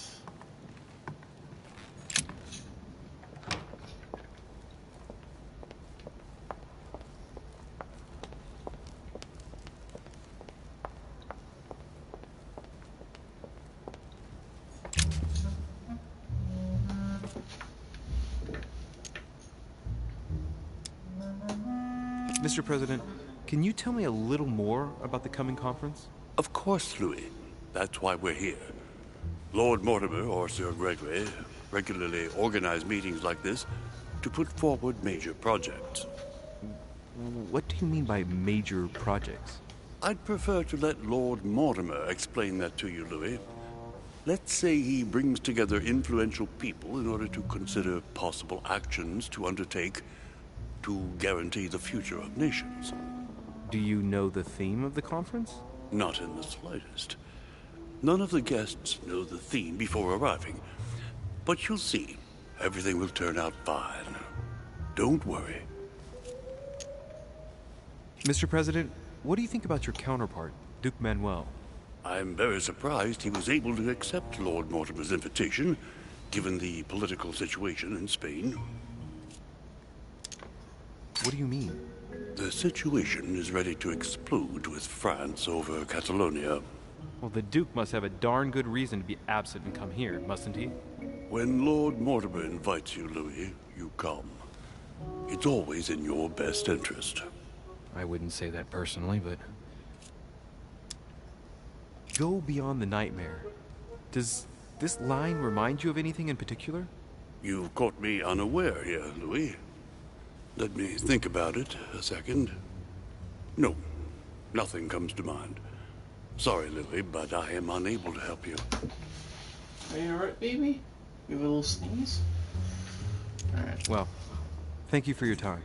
Don't mention it, my young friend.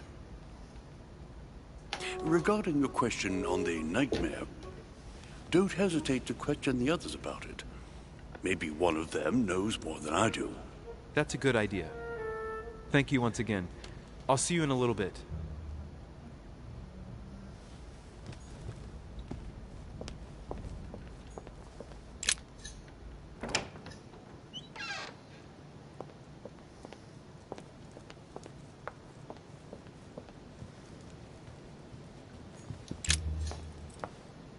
Ah, Louis. Just the man. Good Lord. How did the king come to be executed? I would think that the Order would have intervened. Your Eminence, I haven't been following the case. I'm sure that the Order did everything in its power. Unfortunately, you know the situation in Paris, and, well, it's chaotic at best. Anything can happen in those revolutionary tribunals. The king is the official representative of God on earth, my son. Your Eminence, France has become a secular state. The king was just another citizen to them. He refused to admit his errors, looked down upon them, and attempted to escape. What did he expect? France has lost all reason, Louis. I invite you to speak about it with my mother as soon as she reappears. Is there any news of her? Well, I hope it won't be long before I find her, Your Eminence. Now you wanted to speak to me. If I say the nightmare to you, does it make you think of anything? Your question is strange, my son. Difficult to say. Could you at least tell me a little more about the context? Think of a place and tell me the first thing that comes into your mind when I say the nightmare. Let me think. I'd say Lord Mortimer's favorite painting on the wall behind his desk. You know, that painting caused quite a stir when it was exhibited. It is titled The Nightmare, and it shows a woman lying down with a creature sitting on her, and in the background, a horse. I don't know if it will be of any help, but I can't think of anything else. You never know. Thank you for that, though, Your Eminence. I gotta go and see it just in case, though. I'm sure a man like you is in the circle of trust. Would you know what the conference that Lord Mortimer mentioned is going to be about? Not really, my son. Well, be it Lord Mortimer or Sir Gregory, we are never informed about the theme of the conference before it begins. I was wondering what to think of that Manuel Godoy. He is reputed to be a very ambitious character, at every level. But his faith is unwavering. He is a staunch defender of the church. You can believe me. As to his faith, I have no doubt. However, his ambition seems to surpass his morality, and I hope that it will not sully the crown. You can say that again. The blue eyes of the latest Infanta, Maria Isabel, have left everyone wondering. Rumors always accompany men of power, Your Eminence. Naturally. But the number of awards and titles granted by the Queen during these past 4 years leaves little doubt. So, Godoy really is this out-and-out rascal who uses his charm on the Queen. Thank you for everything, Your Eminence. Thank you for everything, Your Eminence. I shan't take up any more of your time. You are welcome, my son. I will be seeing you, Louis. Oh, man. Time for me to go.